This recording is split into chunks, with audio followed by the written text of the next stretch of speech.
credible teams, real science and medicine that was important to get out in the world, and the funding systems just were not working for them. And I realized that as much as I love the VC system, and it's a great system for a lot of things, there are all kinds of companies that for whom that system doesn't work very well.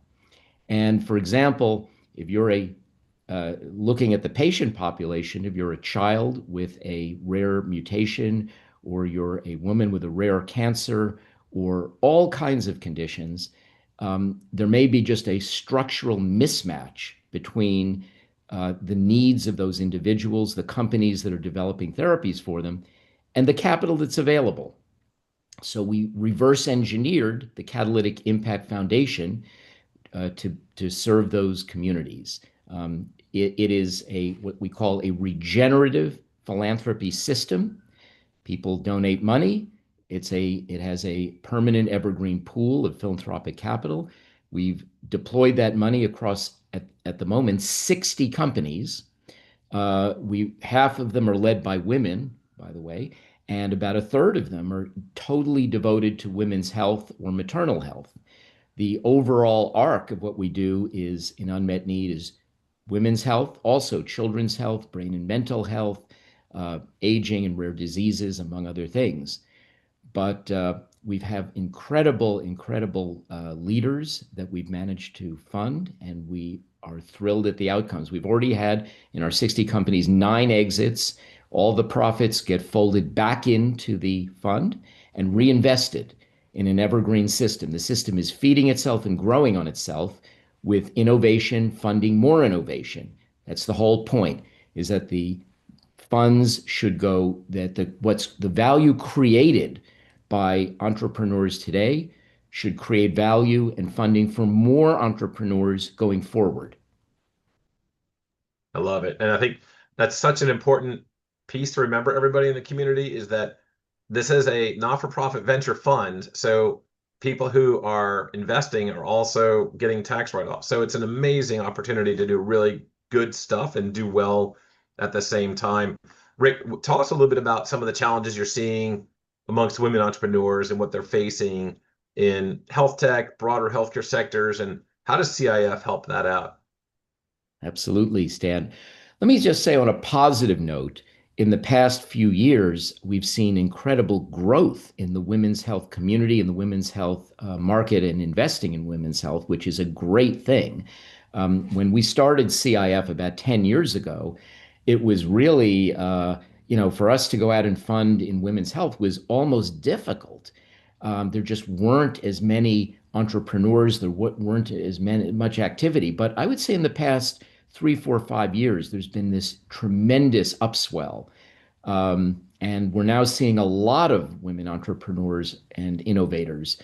In terms of the challenges they're facing, well, still, a small percentage of classical venture capital is going to support these companies and these incredible innovators who are both male and female in women's health, for example. We bring in a different kind of capital and a new layer of capital. So we are able to go out a little bit more on the edge and to de-risk companies whenever we can, which acts as a stimulus.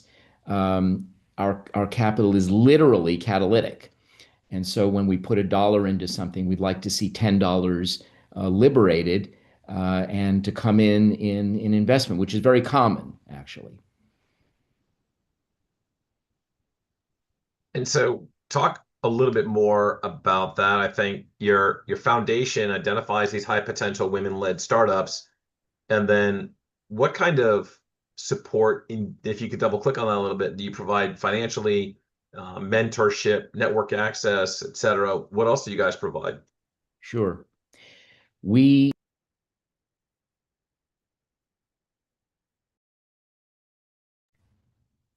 Sorry about that. We provide whatever companies want and whatever we have available. So I sort of think of CIF as we operate as a venture capital firm, but we're also sort of like a virtual accelerator.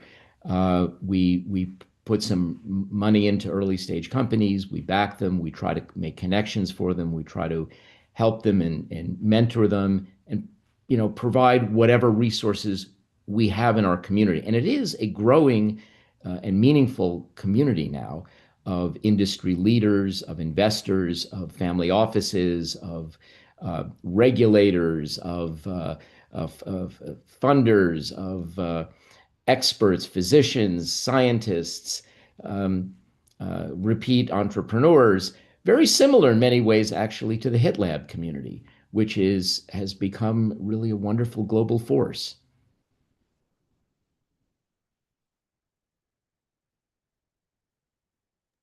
Yeah, I really appreciate that. And yeah, I think one of the things HITLab's known for, as you know, Rick, is the evidence, right? Really being an evidence first research lab and an evidence first adoption lab in terms of helping good technologies get to good money, whether it's investments or whether it's funders and buyers, and then helping accelerate that adoption curve. When you take a look at the evidence from the CIF standpoint, what are some of the top two or three case studies that you tell people about where the CIF model really worked and made a difference? Sure. And there are a lot of them. I would say, again, of our 60 companies that we've invested in, probably about 20 of them, I would say, are in the women's health or maternal health world. Um, Evidence is critical to what we do. Obviously, we want to play out on the edge, finding true innovators, but we always want to see that a company is emerging from a foundation of real academic support. It has a solid intellectual and scientific foundation or medical foundation. We want to see the data to ensure that something actually works, not just, sounds good with a lot of claims, which is sometimes the case. Um, but uh, many of our companies have gone on to uh, not only grow and expand, but continue to support and gather more evidence for what they do. Um, so we're always looking at that. It's absolutely critical, and it's important for us, as it is, I think, for HitLab, to distinguish between the companies that have built an evidence-based scientific core or medical core, and not just chase the latest shiny thing, so to speak. Yeah, I think that's really where this goes. And when you think about the future of this, Rick, you and CIF and Rachel, the whole team are really at the forefront of this on so many levels. Where do you see this going over the next 5 to 10 years? We are growing and scaling. When we started, I basically started CIF alone with nothing, and we managed to build a wonderful team. We have now partnerships all over the country. We have family offices, foundations, and collaborators. The system is at this point a self-sustaining system, and we're just trying to expand it. One of the things we've started recently is to offer catalytic innovation prizes, which are competitive opportunities for companies to present and to win awards. We just did one recently for women's health. In fact, it's a catalytic innovation prize for women's health. We did it in partnership with the Cure in New York City during the Power of X summit. We had 140 applications. We boiled it down to wonderful five finalists, and we actually gave out two awards to amazing innovators in the space. We're expanding that series. We want to have, in a sense, the Catalytic Innovation Prize to become sort of like the X Prize for unmet healthcare needs, with a dedicated focus to that area. And that's one area of growth among many. But it's all about expansion and scaling right now. It's fantastic. Well, again, Rick, thank you so much for joining us today and looking forward to working with you guys in the future and wishing you a great rest of March. Take good care. Thank you, Stan. and we are off on the right foot. You guys are hearing it here in terms of just looking at the way the methods of diffusing and seeing healthcare technologies, especially digital health, adopted. It's so important to see that. A big part of that effort is convening people, and I think what you're seeing now is the growth of the number of events in New York City on a weekly basis has truly gone to new heights, and we're leading that effort in terms of the just making sure that folks in New York City can connect with one another. That's happening on a weekly basis now. What we're doing is convening a mega meeting, if you will. It's really not one major meeting. It's actually a series of meetings, almost 100 convenings in 1 week. The first week of May, it's now called New York City Health Innovation Week. Nietzsche, not the German philosopher, but the health innovation event on the East Coast.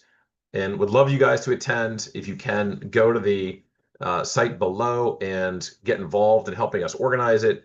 If you're interested in being on the organizing committee, contact me directly on LinkedIn or email if you've got that. Otherwise, if you want to actually do an event, we'd love to help you out with that. We have a system where we can do all the work for you for free, no charge, and would love to have you host an event as well as a part of the New York City Health Innovation Week, so we can start to gain more and more interest in making sure people are meeting on a regular basis. Really, one of the biggest meetings of the year is the JP meeting in January.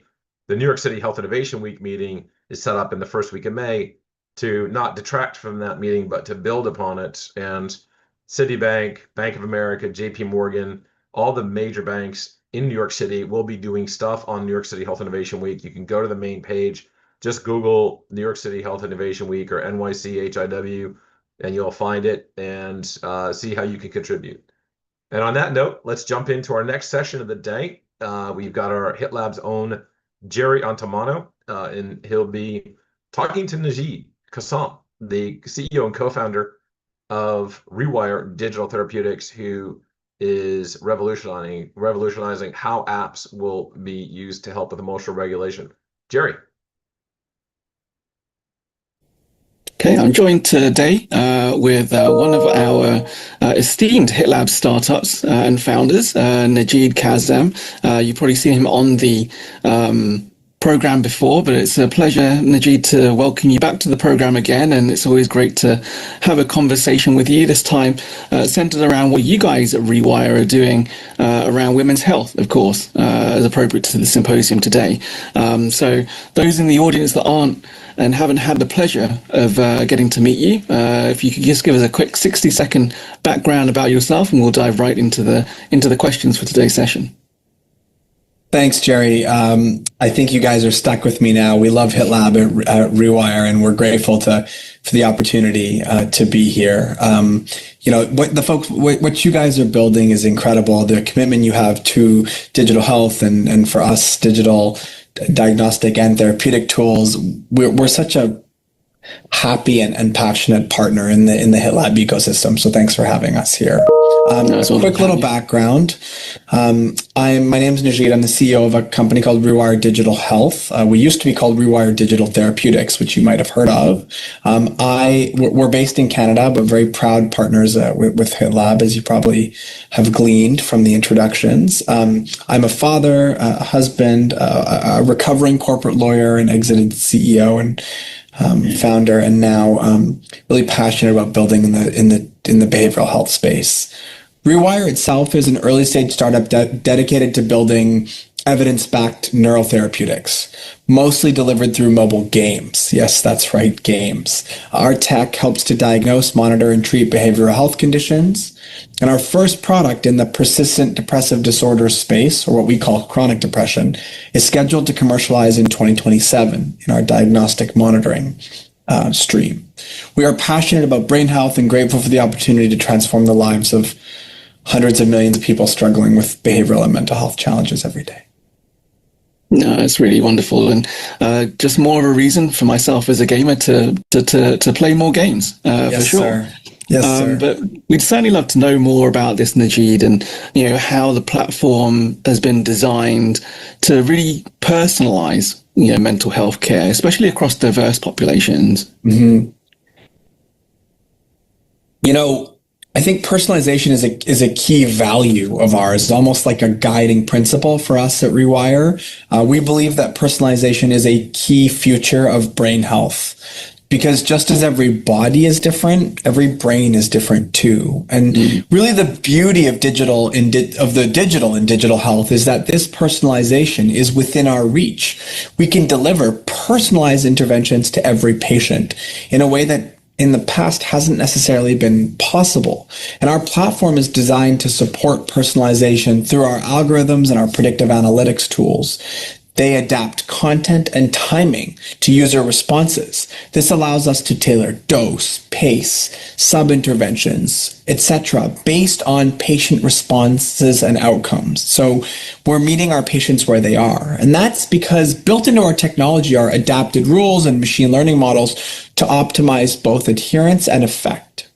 And we use these ML and predictive algorithms to tailor our interventions, their difficulty, their dosage, their order, to individualized data and their ongoing behavioral patterns. And this is research backed, of course, because key research shows that personalized models outperform generalized approaches in symptom analysis, in diagnostics, etc. And of course, digital is the best way to capture all that data. We incorporate real-time monitoring, which is really cool, and do some digital phenotyping to right into our computational models. And this helps to optimize so many parts of our product. In the future, we see multimodal data inputs as an opportunity. For example, wearables and other ways to get data into our algorithms to deepen our personalization beyond just self-report assessments and gameplay, which we, of course, already have. So long answer, but exciting way that we're approaching this way to treat diverse populations and meet them where they are. Oh no, that's great. I mean, there's no other better way to be able to do that than to have that really, diverse set of modalities. Yes, sir. To gather that data and stuff to really understand, the way that people's bodies and minds are different, and of course, people's lives are different as well, right? So, with that in mind, talk about like the life stage transitions and sort of the different, especially as it relates to women's health, where, we have women in stages of pregnancy, adolescence, postpartum, midlife, and so forth. How does that play a role in, engagement and outcomes, especially when, looking at, behavioral change and so forth? So I want to start this answer with a very large qualification. And I'm not a doctor, I'm not a psychologist, I'm not a neuroscientist, and I'm not a woman. So, I'm not qualified to answer this question in the truest sense of the word. That being said, I have a couple of small thoughts that are based on research and smarter people who have helped me to come to this position. Research shows that life stages such as adolescence, midlife, aging, involve unique developmental and psychosocial factors that affect cognitive capacity, stress processing, technology use, and they influence both engagement and outcomes. Not only do these life stages affect how a digital therapeutic should work or work to be effective, but they actually, in the context of Rewire, they affect the likelihood of depression symptoms too. And life stage transitions often correlate with hormonal, psychosocial, and role changes, such as caregiving and others, that alter symptom expression and really require the change of the responsiveness of the intervention. So we believe so strongly in the power of digital health because, like I said before, it has the ability to meet the patients where they are, meet them, understand their realities, and alter the course of treatment, in the case of a digital therapeutic, to make sure that the patient isn't just a patient, it's the patient, if that makes sense. And we need to make sure that our technology and all technology in this space is designed to ensure the best engagement and the best outcomes. And, life stages, especially, for example, with the elderly, there are other barriers. There are fears, technology literacy, privacy concerns, and these kinds of things are going to require companies like Rewire to design with this in mind, not only in the way we design our intervention from a clinical or medical perspective, but also a societal perspective, to ensure sustained engagement. And that engagement is so, so key. Yeah, no, absolutely. And you spoke earlier also, and we actually opened the conversation up around, how Rewire has been designed to sort of, focus on making sure that it's not cookie cutter. It really is personalized mental health care across diverse populations. Yes. How do you guys ensure, both inclusivity and representation, is included, especially within clinical validation and the data models that you spoke of as well? So to be honest with you, we're early. We're early in our clinical validation journey. We have FDA clearance on part of our neural assessment tool, but a lot of the treatment side of our work is very early. That being said, it's about a mindset, in my opinion. In our planning, in our user research, we've had a degree of intentionality to seek to recruit diverse folks across age, gender, socioeconomic status, clinical severity, for example, for our research and eventually for our trials too. And we also plan to co-design features with end users to ensure cultural relevance and accessibility, but there's only so much we can do. And that's the challenge in this, right? We can be personalized. We can meet the patients where they are. We can be cognizant of it. But, ultimately it is an imperfect reality. And that's, why the postmortem is important. So we have plans to track subgroup outcomes and engagement, and over time, the opportunity to adapt our algorithms and through audits to ensure that we're minimizing bias and that the efficacy is as high as it can across these diverse populations. So intentionality and imperfection, and then making changes postmortem. No, I think that's super important. I mean, all you can do is try. Yes, sir. As long as you're making that effort, it's slow and steady wins the race. Yes, especially in healthcare, right? Exactly. How about like long-term engagement? Because, a lot of times, especially with digital therapeutics, and when it comes to, looking at these solutions to improve mental health and behavioral change and so forth, a lot of especially the consumer space is looking for a very quick fix. What have you seen in terms of sort of more longer term engagement, especially as it relates to helping, sustain that behavior change, especially in the long run? So, couple things. As I mentioned earlier, we are younger in our journey, so there's only so much real data that I can share from our experiences, but, kids have been up late at night.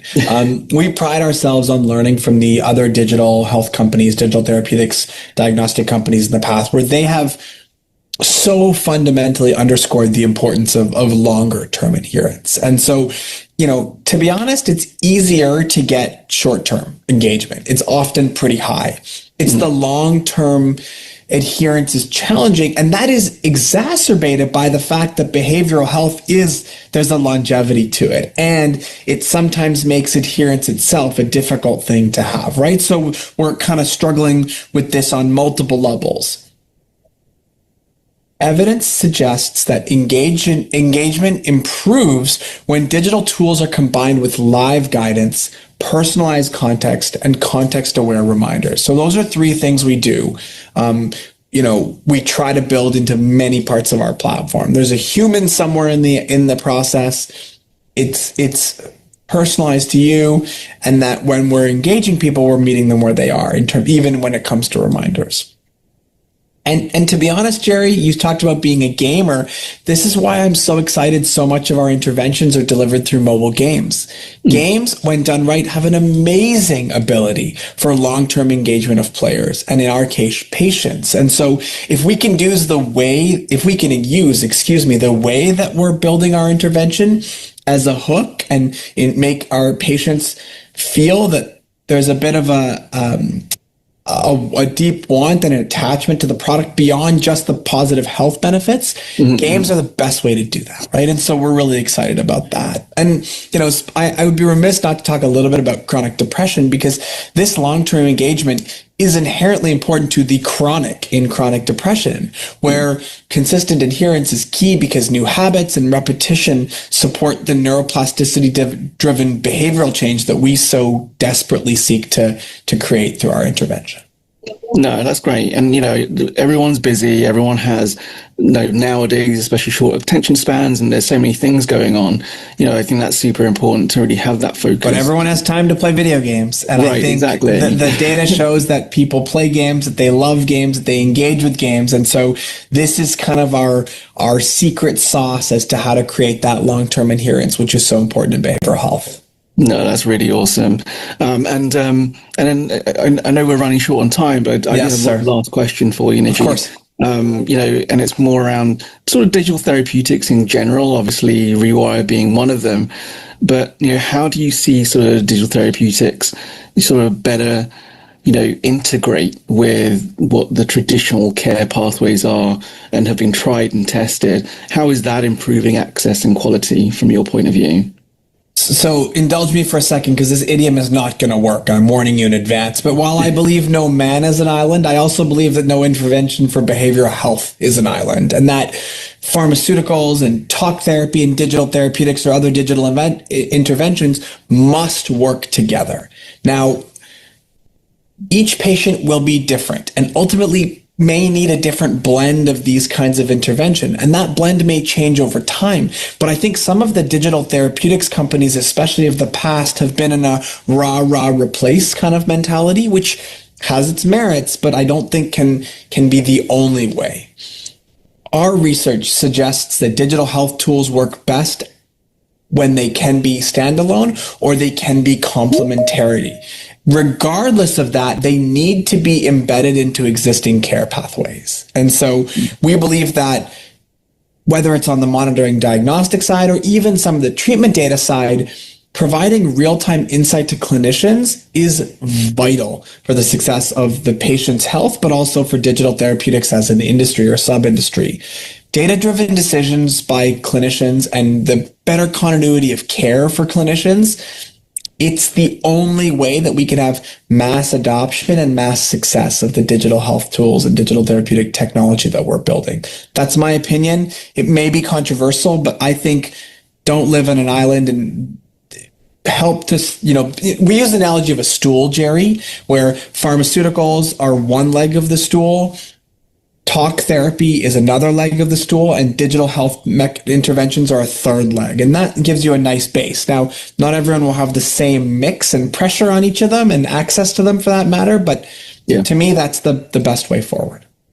No, that's a really great way to end the conversation, Najid. Although I'm sure I could certainly talk. We could talk for hours. Good few hours and minutes, on this topic, and I think that's a great way to end it. And in terms of really bring everything together, and I don't think that idiom is lost anywhere, despite obviously clunky.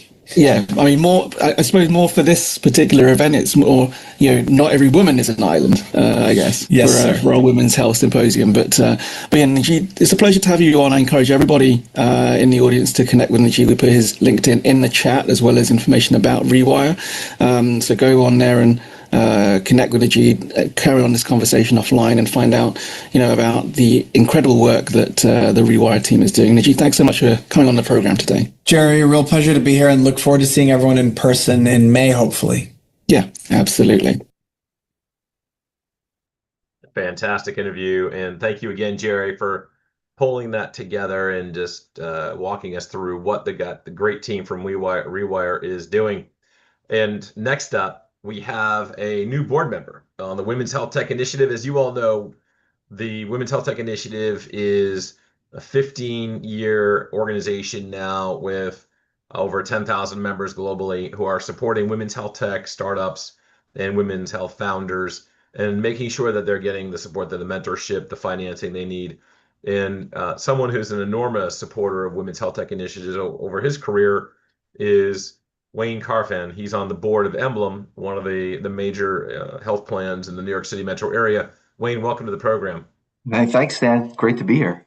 Yeah, no, great to have you. Appreciate you joining our community and wanted to ask you a little bit about your journey. Maybe you could start off by introducing yourself to the Sure. HitLab community. Yeah. So I am a retired partner with KPMG. I spent over 30 years in the healthcare industry working with payers, providers, insurance company, medical device companies. So I'm pretty well familiar with the industry and particularly what's going on here in the New York metropolitan area. And part of my journey has been over my years. Why I got into healthcare is that I asked the question: is healthcare a right or is it a privilege? And I answered the question: it's a right. We all have a right to healthcare. And towards the end of my journey at KPMG, I realized yes, having a right, but it needs to be equitable. And so I was a big promoter, and I still am a big promoter in making sure equity happens. So when I was asked to join the board, and you asked me where would I like to sort of land, there was no hesitation. The Women's Health Tech initiatives. That's where I want to be. I want to be a champion. I am a big supporter, and it was an easy decision for me to be there. Fantastic. And you recently joined the board. We're so grateful to have you on there. And so the board members, everyone from obviously Divya Verma, the Yeah. chairwoman, and then Susan Selinsky, the director of the initiative, and so many other folks are just, looking forward to working with you. When you looked at the role and obviously you were very motivated about, getting involved, what impact are you hoping to drive as a part of being on the Women's Health Tech Initiative Board? Yeah, so good question. So the first thing I plan to do is be a good listener and learn. I want to listen to all the great presentations that are happening today and will happen in the future, and I want to learn. I think to be a good board member is to have those capabilities. I also want to be a champion. However, if I can help turn a women's health company into a scaled business through my business acumen, through my knowledge how to take a service or product and make it into a scalable uh, product, I'd love to be able to do that. I'd love to help, and I'd love to be a champion of the cause.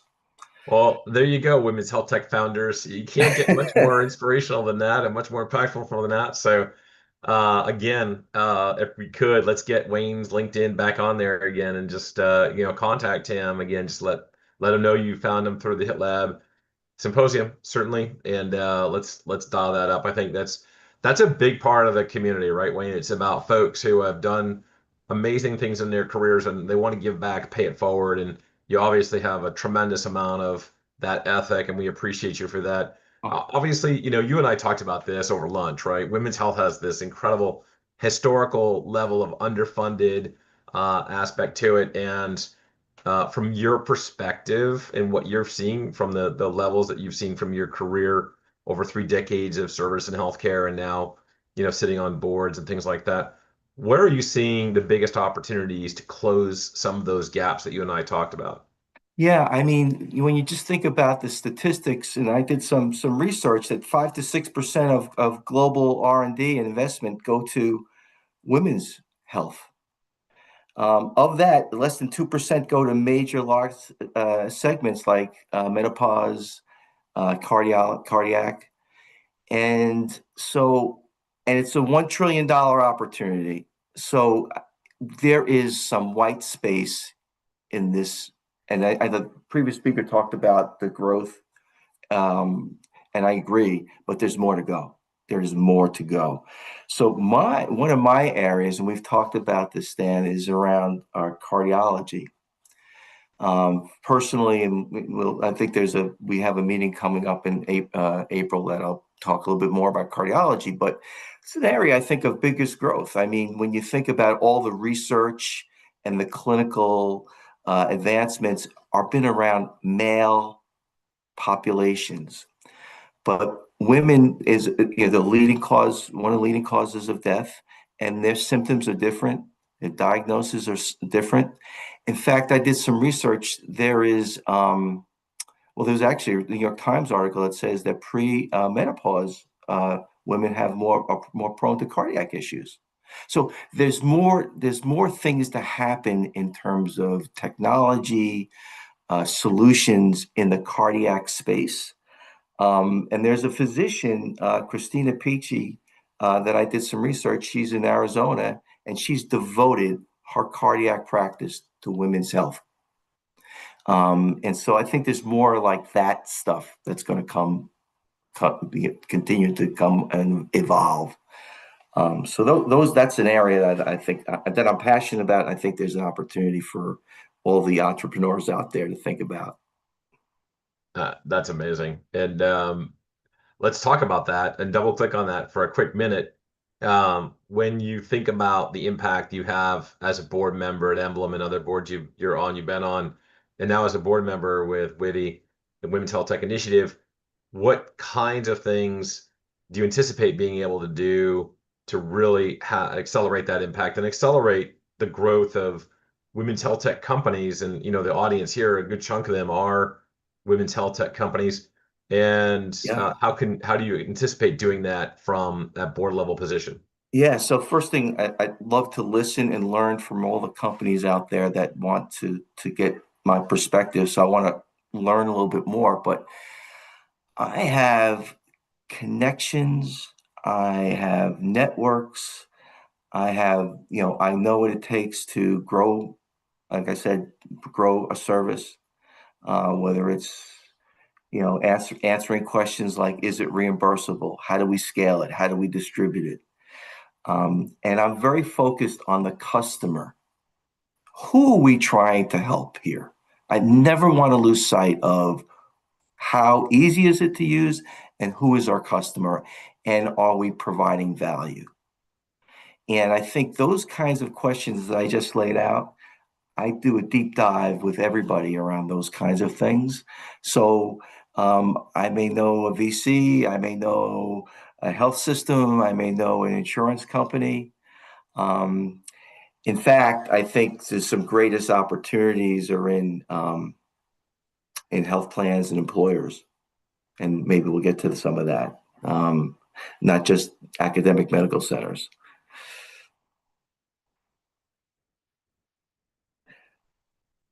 Oh, Stan, I lost you there.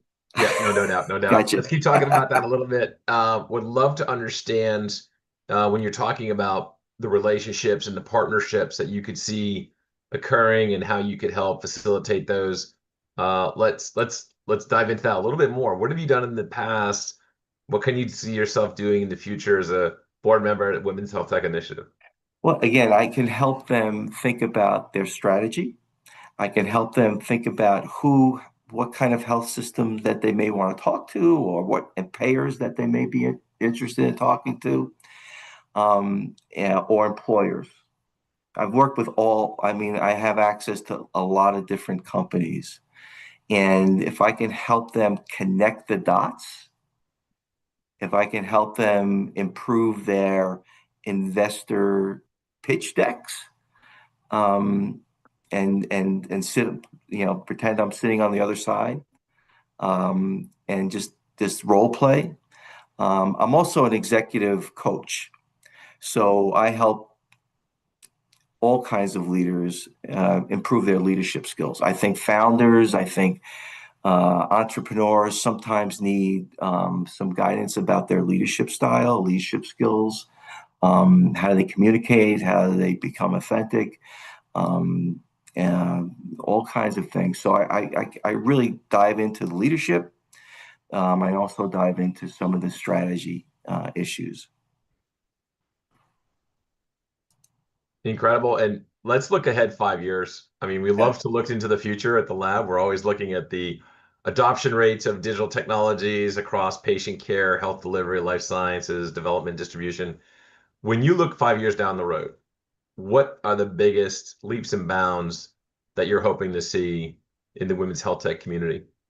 Well, let's get some more private investment into these companies, right? Let's take whatever investing now. I know there's been a growth, but let's grow another 20%. I'm hoping that continues to grow exponentially. Let's make sure that women health technology initiatives are embedded in the clinical practices. So there's not just a male clinical practice, there are women clinical practices. Let's make sure we increase the pipeline. Let's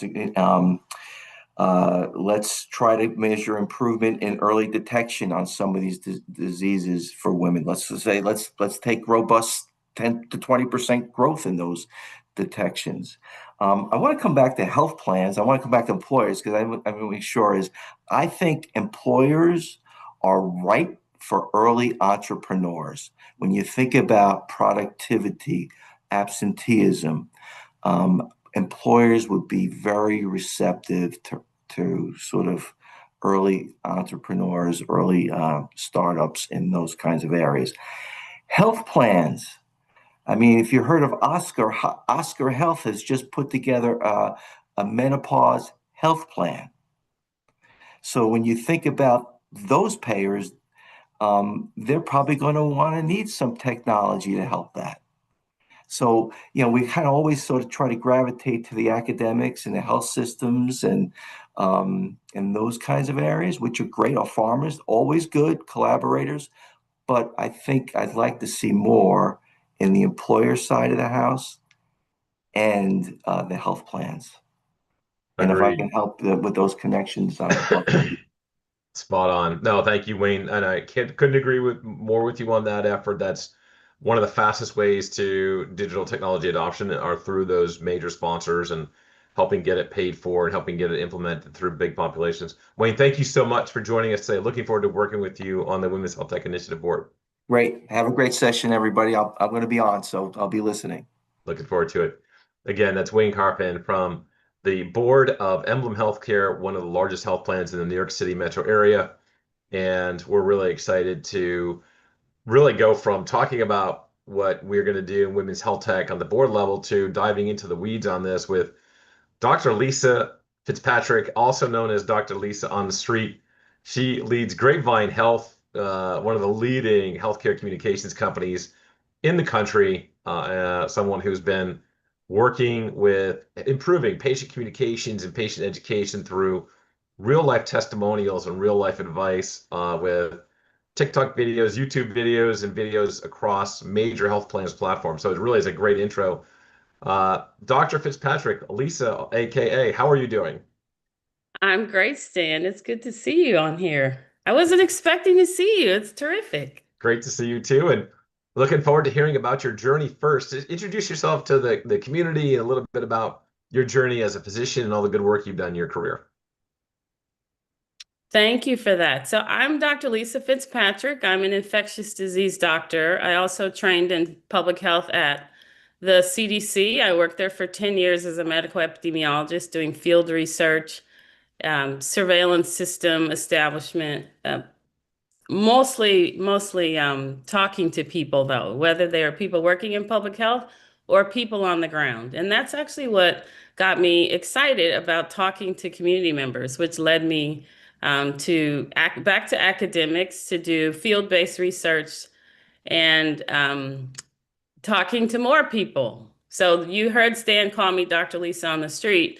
When I left CDC, during my time at Howard University, I started walking the streets, talking to people about health issues, and learned that this is the best way to build trust to get people to engage in healthcare. After I left academia, I went to Medicaid and served as the chief medical officer and had more opportunity to talk more directly to people about their concerns related to healthcare access, how they were engaging in care, why they weren't. I talked to hundreds of people who were using the emergency department as opposed to using a primary care clinic. So a lot of insights over my career really led me to what I'm doing now. I'm the founder of Grapevine Health, and Grapevine Health is an offshoot of Dr. Lisa on the Street. So we have a team of 8 to 10 medical providers or clinicians who are also creating content with us. And the purpose of Grapevine Health is to provide trusted, relatable health information through using technology. through trusted messengers. So we believe the foundation of engagement really starts with trust, but also proximity. So how do we get closer to communities to build trust with them, to help them understand why engagement is necessary? And we believe this is really the way to better engagement and better outcomes. Love it. That is outstanding. And I think, when you look back when you started Grapevine, what was the moment or what was the event that inspired you to be like, all right, I got to start a company to do this. I got to start doing this stuff. I got to start going for big contracts and having a bigger impact. What was that one point in time when it was like your aha moment for starting Grapevine? Well, my aha moment was many years before I actually had the courage to start Grapevine. It takes a leap of faith. It takes some risk tolerance to start a company and be an entrepreneur because it's very comfortable working within institutions. You have a guaranteed paycheck. So the moment actually happened 10 years before I started Grapevine. And I was at a community meeting on a panel. And after the panel was over, there was a line of people waiting to talk to me. And one of the gentlemen asked me, how does someone like me access someone like you on a regular basis? And that's why Dr. Lisa on the Street was born. Since I couldn't clone myself to provide plain language communication to people, I thought, well, I could use the internet to do this. So I created a video series, and we started on YouTube. And when we saw the response, I thought, there's something here. But trying to get it funded was quite a challenge. So I went back to my job and continued Dr. Lisa on the Street as a bit of a side hustle. And when I was at Medicaid, there were many instances that made me think we really need to do something to better communicate and build trust with particularly underserved communities, those served by the Medicaid and Medicare programs. And this really came from a lot of the questions and interactions on the street. So, for example, we were filming outside one of the hospitals here in Washington, D.C., and a woman waited for us to finish the shoot. And she came over and she asked if I was a doctor first. And I said, yes. And she said, can you help me? I was just discharged from the hospital, but I still feel sick. What should I do now? So she pulled out her discharge paperwork and asked me to explain it to her. So think about that. The hospital has discharged her. She's gotten written instructions on what to do, but she doesn't understand the instructions. And she's coming up to me, a stranger, to ask for support. So moments like that led me to start Grapevine because we clearly we're failing at helping to connect people with trusted sources of information, plain language sources of information. And we spent, the health information industry is $1 billion industry, but most of this information is in places where people aren't. They're not reading our pamphlets, our discharge instructions, even our websites. So the way to get to people is where they already are spending time. And I think we all know we are glued to our phones, and Medicaid and Medicare beneficiaries are no different. So this is what led me to start Grapevine. So how do you marry trusted, relatable communication with the technology people are already using? Yeah, let's double click on that because I really wanted to talk to you more about how your methodology is going to be able to move the needle in helping improve women's health and outcomes around what women are facing. Well, so first let me say we've conducted a lot of qualitative research around patient engagement, but specifically for maternal health. And that's because most of our clients are Medicaid managed care organizations or insurance companies. And they all have prioritized maternal health. So they have asked us to help them understand why are we seeing these persistent maternal health disparities. So we have collected quite a bit of data directly from women who are recently pregnant, currently pregnant, or who've been pregnant in the past to ask these questions. So we have a lot of insight about what's going wrong here. But to get the information to them, we use our health text platform. It's an SMS-based platform. Why SMS? Because this is the least common tech denominator. I'm not sure about the conversations that preceded this one with us, Stan, but I hope people know that underserved communities are consistently left behind in this digital health revolution. So we're creating fancy gadgets for people who are least likely to need them. But what technology do we see most commonly used in the communities we serve? It's text messaging. Everyone has a phone now. So we've prioritized SMS as a way to deliver health information via video, via text messaging, and we want to scale this platform because it's so simple for people to text now. But the question is, how do we get the content to people on a much, much broader scale than what we're seeing now? And then finally, we marry that text messaging with these relatable videos because they're interesting, they're fun, they're short and snappy. And this is a way for us to get people's attention, because if you don't have that, you can't close a care gap. Agreed. So again, I think you've developed this novel platform called Grapevine Health. You're producing amazing videos to help patients better understand what they're doing and what they've got to do based upon these in-person ad hoc videos with people on the streets. Mm-hmm. What is it that when you look at your methodology, can you give us some examples of how you've seen Grapevine Health's platform make a difference? Well, the first thing I'll say is we have people thanking us for being on the street, for opening up this SMS platform that gives them a channel to send a question, because there's no judgment here. People are afraid to ask their doctors questions because they're afraid it's something they already should know the answer to, or they feel ashamed to ask a basic question. So we get a lot of gratitude coming back towards us because people just appreciate that we're there. But also we often hear, well, no one's ever explained that to me before, or, oh, I didn't understand it until you explained that to me, or no one's ever explained it like that. So I think that message has it's really reinforced the need for plain language and for personalized, tailored language. So you asked for an example. We often hear this term sugar with reference to diabetes. And we've encountered people who actually know diabetes as sugar, but they actually don't know the term diabetes.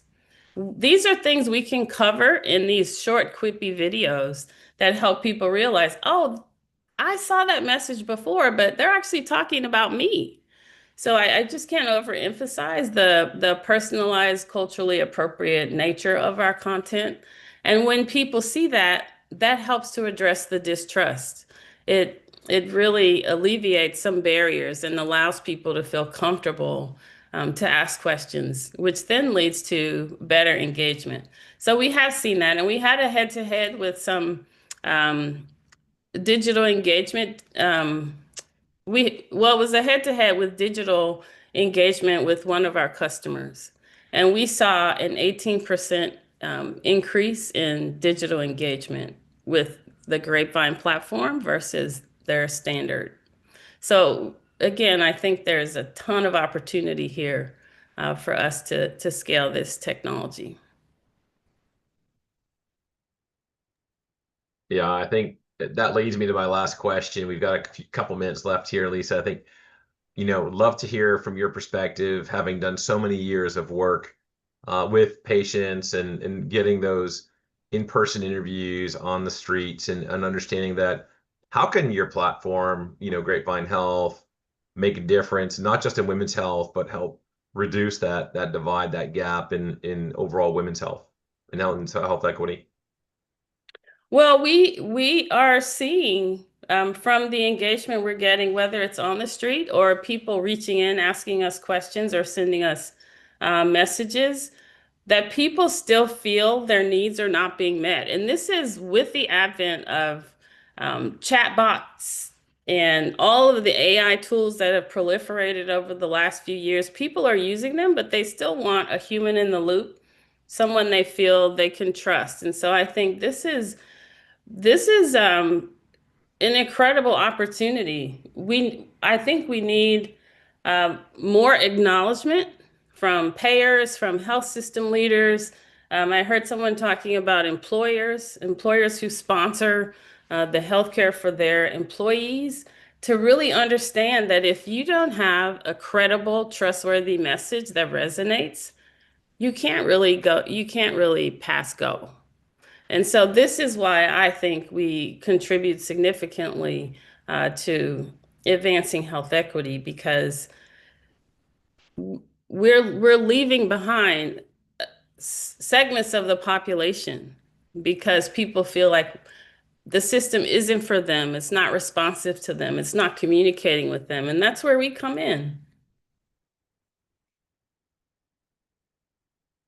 And that's the best place to come in. Again, Dr. Lisa Fitzpatrick, thank you for joining us today, and looking forward to seeing and hearing a lot of great things from you and the team in the future. Thank you, Stan. So that was Dr. Lisa Fitzpatrick from Grapevine Health. Keep an eye on her, follow her, and definitely get in touch with her if you are looking for very significant and substantial any patient information, patient work that can move the needle with your member population, with your health plan or hospital system. And again, don't forget to sign up for the Health Innovation Week coming up this first week of May in and all over New York City. Almost 100 co-hosted events and convenings from Sunday, May 3rd, all the way through at the Yankee Stadium Party Suite with the Merck Global Fund kickoff party, all the way through Friday at a Midtown rooftop bar to have the after party on Friday night. Looking forward to seeing everyone there and joining for the New York City Health Innovation Week. Next up, we have our own Jerry Antamano taking an interview with another major health information leader. Jerry, handing it over to you. Yeah, cheers, Stan. Good to be back on the program and leading off our second hour of 3 for our very important March Digital Health Symposium centered around women's health and femtech. And there's no one better to speak to from one of our startups of Life Ahead, Dr. Nicholas Gentry. Nick, thanks so much for joining us on the program today. Really excited to speak with you around predicting the future of women's health, especially around fertility and menopause. But those in the audience that haven't had the pleasure of connecting with you or speaking with you yet, we'd love to hear a quick background about who you are and the important work you guys are doing at Life Ahead. Hi, yeah. Thank you for having me on, Jerry. I'm as you mentioned, Nicholas Gentry. I'm a scientist by training, did my PhD work at UCSF, worked for a little while after that in the field of reproductive aging at the Buck Institute, and started Life Ahead a couple years ago as a university spin out with some colleagues working on ovarian biology. We are building a personalized reproductive forecasting tool to provide long range and personalized forecasts for the timing of the menopausal transition. No, that's really amazing. And to dive right in, around, having that personalized forecasting and planning, especially since women are, really the planners of the family. I know my wife plans pretty much everything from family trips to our daily lives. How can that personalized forecasting, especially around the reproductive lifespan, change the way that women are planning for fertility, family building, long-term health, and who benefits most from that? And also, we'd love to hear also the caveat around who's currently the most underserved as well. Yeah, thank you for that. So right now, much of menopause care, which is one of our focuses, is reactive. So a lot of the time, women wait until symptoms prompt a visit. But even before that, there's remarkably little education provided by doctors for many people on when and how this occurs. And so many women enter the menopausal transition not knowing what to expect or when to expect it, both because doctors often aren't trained, but they also don't have the tools to support them. So there's no individualized roadmap for either side of the conversation here. And correspondingly, on the fertility side, when a woman does seek assessment of remaining ovarian reserve, which is essentially remaining eggs, they're working with limited objective metrics. So tools available give you a snapshot, but not a trajectory, giving little ability to plan right now, little foresight. So as mentioned, what we're building at Life Ahead is a prospective diagnostic device to address this, providing personalized long-range reproductive timelines. So in brief, how we work is we take routine ultrasound measurement used in REI and OBGYN offices and come out with a range of most likely outcomes for when each individual will reach perimenopause and menopause. And so that changes the conversation entirely around long-term health. It's instead of you're 35, let's talk about egg freezing as kind of just across the board. It becomes more based on your biology. Here's the individual timeline. Here's what that means for fertility and family planning, for bone density, cardiovascular risk, hormone therapy timing, the things associated with the menopausal transition. And so it moves this clinical relationship from reactive management to informed and long-range planning. And so you also asked who's benefiting most from this and who's most underserved. And so the short answer for the latter is women who don't already have specialists or are part of boutique clinics already watching their clock, actively managing their health, which is most women. And so right now, the women who get any kind of ovarian reserve assessment at all are the ones already in a fertility clinic, which are mostly pay out of pocket, tend to be older, higher income, access to specialists, boutique clinics essentially. But you can have a 28-year-old with very low reserve who's at risk for early menopause and not know it with the current tools unless they were actively seeking this out. And so this means that the most underserved populations for this are women in under-resourced healthcare settings, community health centers, safety net hospitals, rural practices. And these are settings where a REI referral may not happen until it's too late or at all, because there are gaps in where these specialists can even be found around the country. They're inaccessible for a lot of people.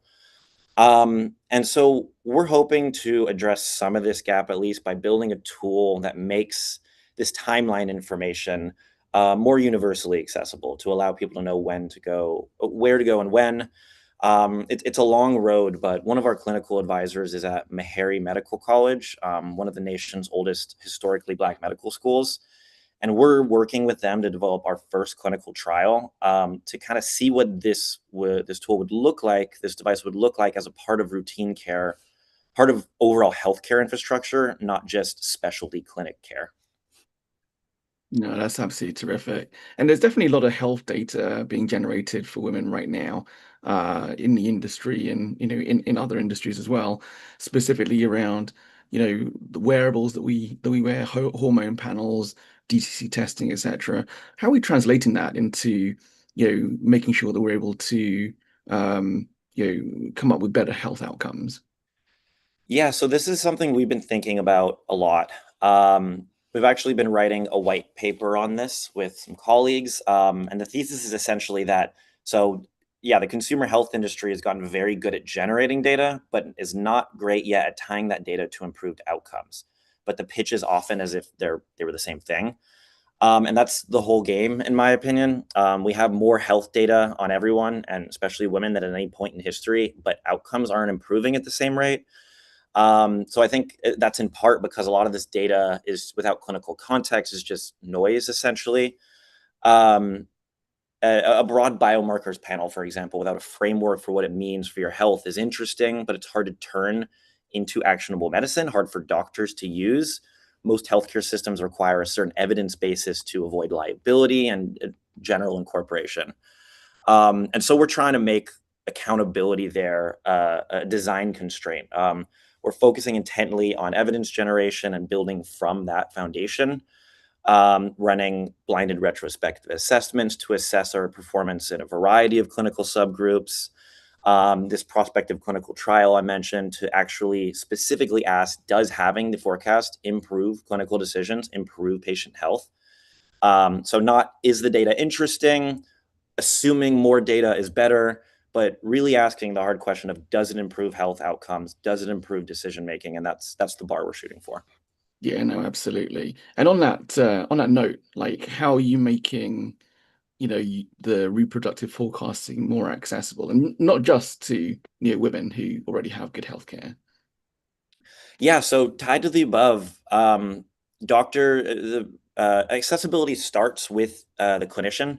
The best tool in the world doesn't matter if the average OBGYN can't use it without liability, can't use it confidently. So the first job here is making sure it's validated, our I's are dotted, our T's are crossed, output is clear. It's developed with a variety of users in mind. So yeah, the vision here is in part that every woman can have a conversation with their doctor about menopause prior to its onset, those conversations that don't really happen today. So first for this, we're seeking FDA clearance as a trust signal, as doctors don't have the time to personally vet new devices. So this tells the general practitioner, you can rely on it, you're not going out on a limb. Second, we're trying to bring this to where clinicians already work. We're building out EHR integration as a primary goal. And the input itself has to be accessible, of course. So we use as a primary input a follicle count from a standard pelvic ultrasound. So this is equipment that exists in most OBGYN practices. It's standard, often reimbursable. And so no, we're not requiring an additional biomarker panel of a bunch of things that many doctors don't conduct regularly. So trying to fit into the current system as much as possible. So accessibility for us there means that we're validated enough that any clinician can trust it. We make sure it fits into their workflow and it's built on an input that's already part of routine care. And so that's how we can get to standard of care and access to people who are in a variety of healthcare systems. No, that's really terrific. That's really amazing. And then if this is going to work in the long term, and it becomes sort of that standard of the care, as to sort of wrap up this conversation, what's going to change, like in terms of the point of care from the primary care physician to your OBGYN, etc. Well, how are you guys envisioning that? Yeah, I'll try to be quick here because I know we're on time, but I'll focus on three things in brief. This is our vision. First, imagine a universal screen, kind of like a mammogram, but for reproductive lifespan. You turn a certain age, you get a forecast. That alone is a paradigm shift because it frames and structures the conversations around menopause that don't happen for most people. Mhm. If most people have that information and are having that conversation, that alone changes population health. And so that's also part of a shift we want to make towards thinking about health more proactively, not reactively. There's a lot of growing interest and research in the menopausal transition itself. And so we want to support that momentum by giving people a timeline to plan around. One concrete example of that I'll close with, a bit more blue sky, but it's exciting, is if with a forecast like this, we can build a true biological roadmap. So we have hormone monitors and wearables that are generating a lot of data, but it's kind of floating. It lacks a trajectory to map onto for the individual. So if you have an individualized forecast, suddenly all of that data has a bit more context. The hormone monitoring data means something different if you're expected to be 5 years from perimenopause versus 15. So we're trying to actively seek research partnerships to build the research base out for everyone, which will improve healthcare as a whole. No, that makes a ton of sense. And thanks for wrapping up with that, Nick. It's a pleasure to have you on the program. I really encourage everybody that's listening in to connect with Dr. Nicholas Gentry and the amazing work that they're doing at Life Ahead. And really excited to see, Nick, where you guys are going with the platform, with the solution, and look forward to seeing how it's really going to change women's lives in the future. Thank you so much, Jerry. No, wonderful to have you on. Okay, well, that's really great to hear from Nick and the team from Life Ahead. Do check them out. We put Nick's LinkedIn and the website for Life Ahead into the chat as well. And we'll move swiftly on here to our next part of the program and welcome on Julia Monfrini-Peave, who you may have seen on the program in the past, part of Pace Healthcare Capital. Julia, wonderful to have you back on the program. I think it's been a little bit of time since we last saw you, but I'm sure you've been very busy. We'd love to hear some updates from you, and those in the audience that aren't familiar with you, let's certainly learn to hear more about your work at Pace. Wonderful, Jerry. So nice to see you again. I'm a big fan of the program, so it's an honor and a privilege to come here today to share views on women's health, a sector that's really important at Pace Healthcare Capital. So I'm the founder and managing partner of Pace Healthcare Capital. We do early stage investments in seed, Series A and B in digital health, tech-enabled businesses. We are based in Chicago. Normally, I have a nice skyline in my background. Today, it's very foggy, so you wouldn't see anything anyway. But we're very bullish on scaling businesses in the middle of the country where most of the healthcare infrastructure is. In women's health, we spend a lot of time looking at businesses, made one investment, Alloy Health, in midlife women's health that has done phenomenally well. So very excited to come back today and share where we are at. No, that's wonderful, Julia. And you mentioned, the different stages of startups that you're looking to collaborate with and invest in, and you certainly look closely at where healthcare innovation is headed, of course. But at this important time, in our era, what is it that makes women's health such an important area for investment right now? Yeah, it's a great question. So obviously, women's health has always been important to us, but I think it's especially important right now for investments. One, women represent 51% of the population, control 70% of household expenses, and more importantly, if you look at data, women particularly are at the highest amount of disposable income they've ever had access to. Also, culturally, with the generation of the Me Too movement, is not going to go down in silence. So women are now working to take charge of their own health care through diagnosis, through treatment, and are also prepared to pay and spend to make sure they get the access they need and deserve. What that means for us at Pace, it means it's an underinvested sector.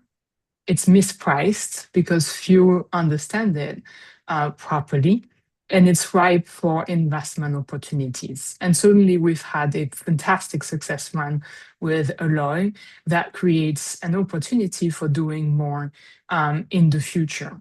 I think with COVID, we've now all accepted using telehealth, remote patient monitoring, and some more. So you now see differentiated care models and unlocking scale at a very different way, which was not possible beforehand. So at Pace, we love to invest in those overlooked markets. I think that one has been hiding in plain sight the whole time.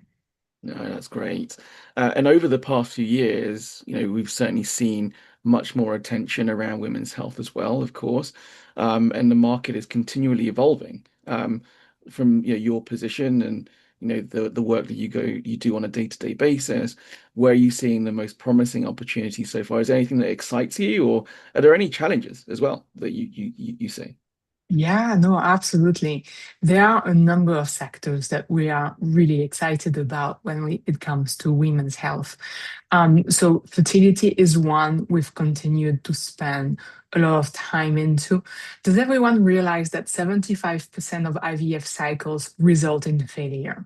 It's a slaughterhouse. Mhm. There is a massive opportunity for better data generation and use for intervention to improve outcomes for women and families. One of my craziest anecdotes from looking at that space, we had talked to an IVF a fertility group in Beverly Hills, and we're talking about outcomes, and they were sharing failure rate tends to go up in April, and we're not too sure why, but we believe it's because the HVAC system is switching from heating to cooling. And so here you are facing an industry where billions are being spent a year, so many mothers and fathers in waiting are hoping to have a little one soon, and we don't have better outcomes. It's ripe for disruption with data and tech-enabled solution. And we've seen an early wave, but I think we're still in the early innings of that space.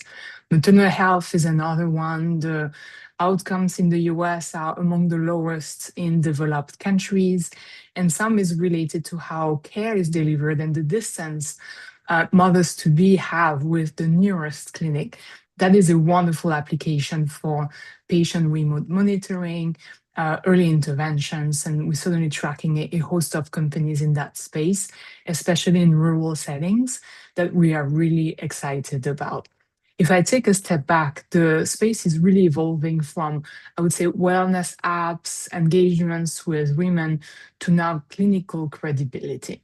We love to see that evidence. We love to see the ROI and the outcomes, which makes those companies now at the right stage for investments from PACE and other venture funds in the industry. So we're still very much in the early days of building those durable, scalable businesses in women's health. No, that's amazing, and I think that really resonates with the work that we do at HitLab. And we find that it's really important that there is that evidence, there is that proof in place, to certainly, de-risk for the technology, for the startup and solution, but also for you folks that are helping to accelerate their development and invest in their future, of course. I'm sorry we're running out of time here, Julie. You certainly provided some very in-depth answers to some of the questions, but we have a good number of founders and startups that are tuning in today, and I'm sure they'd really appreciate your perspective around how you guys evaluate a pace, and maybe even you personally, when you look at companies in women's health, those that you talk to, and the qualities that signal what that startup has in terms of potential to really create obviously sustainability, but more importantly long-term impact within the industry. Yeah. Oh, such a vast topic that I'm going to try to cover in 30 Sure. seconds. Yeah. Well, you talk about impact. It matters to us in terms of clinical evidence. One, it's the right thing to do. We need to make sure we back companies that truly deliver outstanding outcomes for their patients. And also, frankly, that's how you can de-risk commercialization. That's what payers look for. That's what providers and doctors are going to ask about before they prescribe or make a referral. So that generating that data early on is extremely important. At PACE, we look for signals of product market fit. We don't have a minimum $1 million revenue threshold, not at all. Product market fit means different things for every company. So it could be traction in revenues or pipeline of users or contracts that shows that the company is at an inflection point, and then we can use our capital to help them get to scale. And by capital, I mean obviously financial capital, but also human capital. How can we shoulder entrepreneurs on the journey of building great businesses? No, that's I think that's really great advice, and also a really great perspective to share, especially for the founders that really need that bit of information when they're talking to folks like yourself in their future conversations. Julie, thanks so much for joining us on the program today to share some of your insights. It's really appreciated, and we look forward to having you back on the program again, especially to share more insights with our founders and our community. Thank you, Jerry. Look And forward don't to worry, that. summer is around the corner, so hopefully the fog will clear up soon. Wonderful to have Julia on. And those of you who are in the Paris and Europe area, we will be having our second European conference at Hotel Dieu, one of the oldest hospitals in the world, March 31st to April 1st. So do check out the link that the team has put into the chat to apply to attend if you are available to attend those days. It's certainly going to be a wonderful 2 days in Paris to be able to meet some of the startups, founders, investors, and hospital systems that will be there for that conference. And speaking about investors, we are really pleased and honored to have Ivanka from Foreground Capital join us today on the program. Ivanka, lovely to have you on with us today. We'd love to get a bit of background around yourself and what you folks at Foreground are concentrating on right now. Thank you, Jerry, and thank you for having me. It's an honor to be here, and I'm excited to chat. So my background, I'm a recovering academic. I'm a biomedical scientist by training. I have a PhD in cardiac development, and I completed a postdoctoral fellowship in neuroimmunology, where I studied how the immune system regulates brain development and then can become pathological in neurodegeneration. And I pivoted into venture capital about a year and a half ago, first as an investor at Evolution Investments, where we focused on therapeutics for healthy aging. My very first deal that I diligenced prior to full-time investing was an endometriosis company, and that was what kind of really opened my eyes to the dearth of funding, also the dearth of kind of understanding and data for not just endometriosis, but women's health in general. And it really opened my eyes to the potential for impact.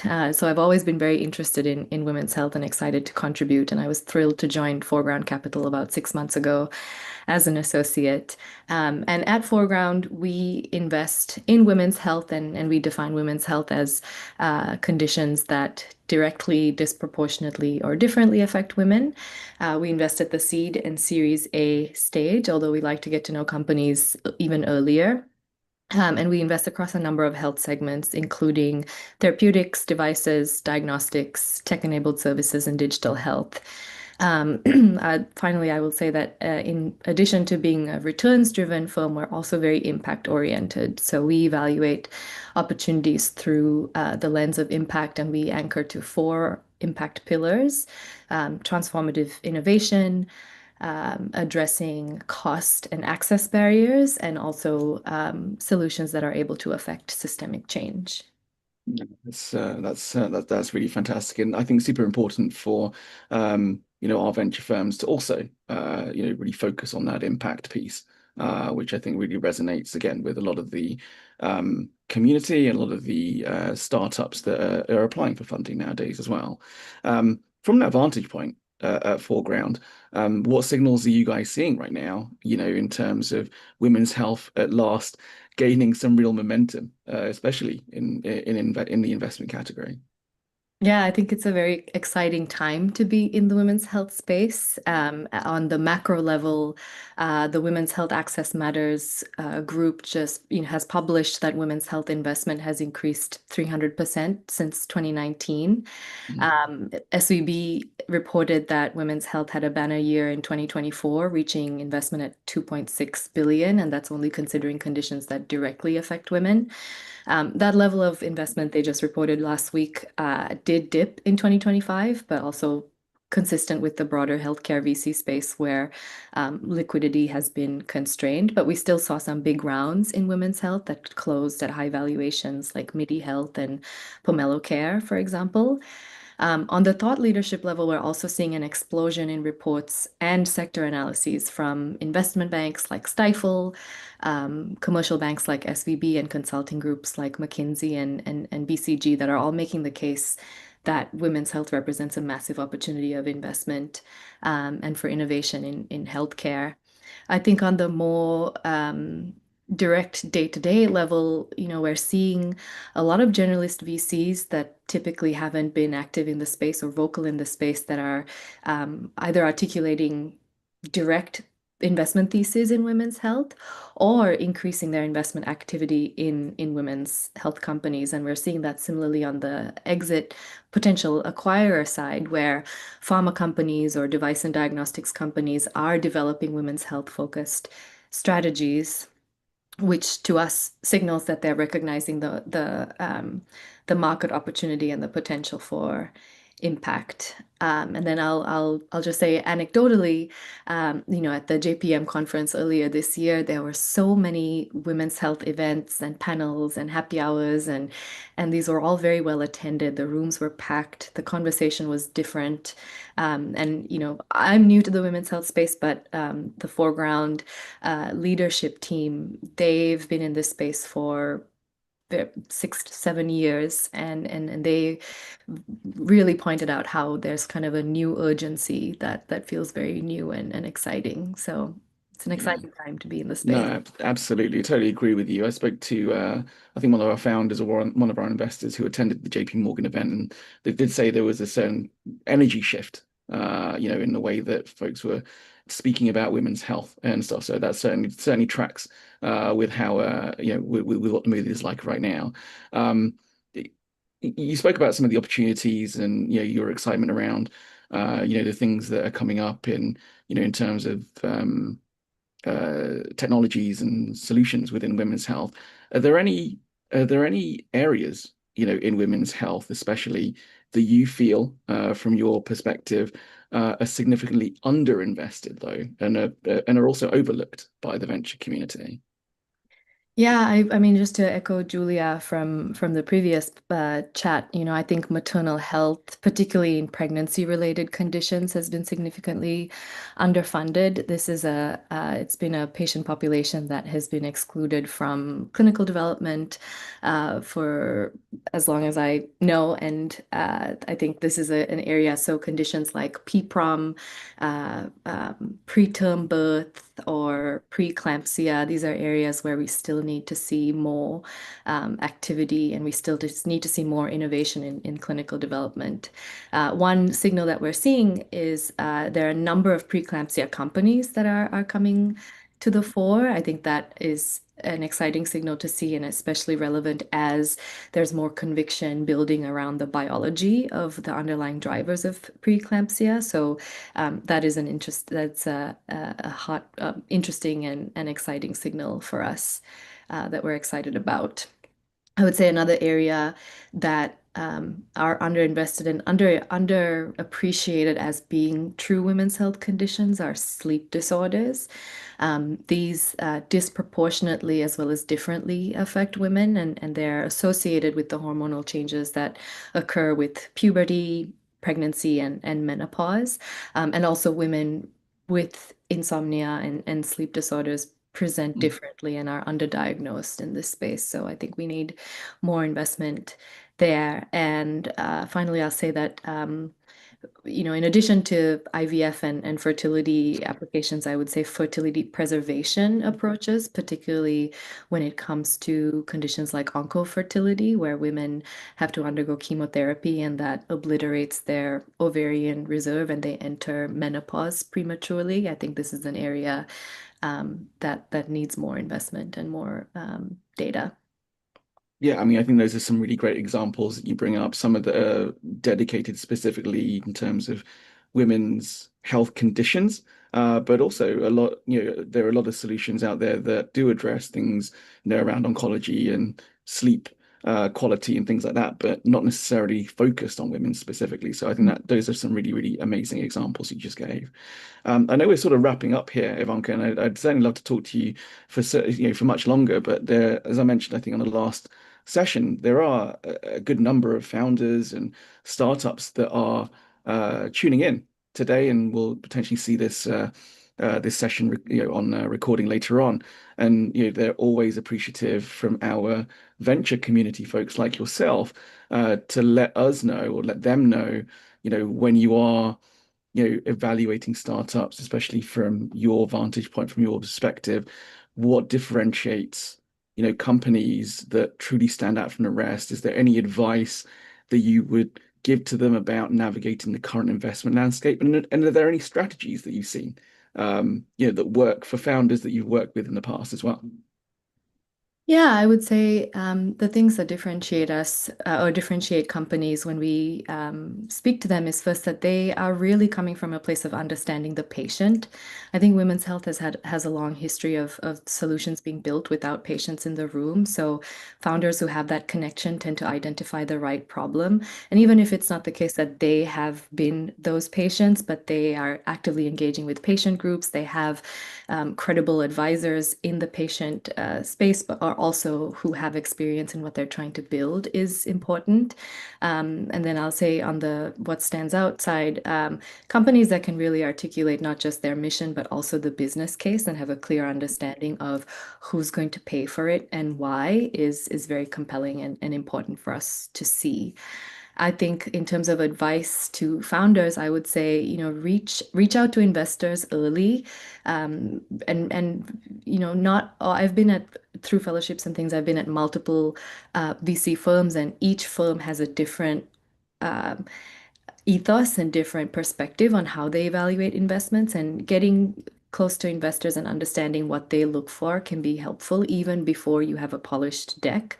And I would just give a shout out to the associates at these firms. Reach out to them and build relationships there. They are the ones who will be your internal champions. And also, talk to the founders that the investors have invested in previously to evaluate them and figure out if they would be the right fit for on your cap table and as a long-term relationship partner.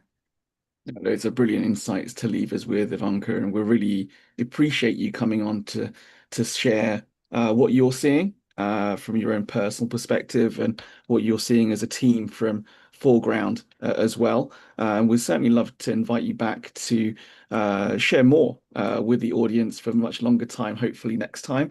And those of you in the audience who want to connect with Ivanka, please do so via LinkedIn. The team did put Ivanka's LinkedIn in the chat, information also about the work that Foreground is doing too.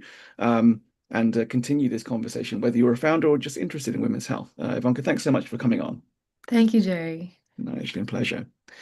And yeah, wonderful to have two investors in a row, or two VCs in a row on our program today. And to round off our trio of super women investors in the space, I have the pleasure of having Tiffany Yu on the program to round this cohort off. Tiffany, welcome back to the program. Great to have you back with us again. And it's always great to talk to you about what you're seeing from your perspective at Seven Wire. But those in the audience that aren't familiar with you or the work that Seven Wire is doing, love to get an update as to what you guys are up to nowadays and some of your focuses right now as well. Sounds great. Well, thank you so much, Jerry, and everyone from HITLAB. I'm so excited to be back here. Just to tell everyone a little bit more about Seven Wire. So we're a healthcare-focused fund. That's all we do. Even within healthcare, we're pretty focused on consumer centricity. So we only invest in products and services where the end user is the consumer or the member. So we don't do anything back office. We tend to do enterprise selling solutions, but B2B2C in terms of motion. And we're primarily Series A. Sometimes we'll do seeds, sometimes we'll do later stage, but we're primarily leading and co-leading Series A companies. Awesome. No, that's brilliant. We'd certainly like to get a good idea from yourself, being at Seven Wire, what makes women's health awareness, if you like, and its significant attention that it's gained over the last few years sort of stand out right now. What makes it particularly important for investment at the moment as well? For sure. Well, I think I definitely echo what others have said before me today. I think a lot of it is just women personally experiencing so many of the unmet needs within our healthcare system, and together standing up and saying, hey, we need better solutions for all of these different conditions. And there's a lot of power in that kind of consumer-driven outlook on the gaps in care right now.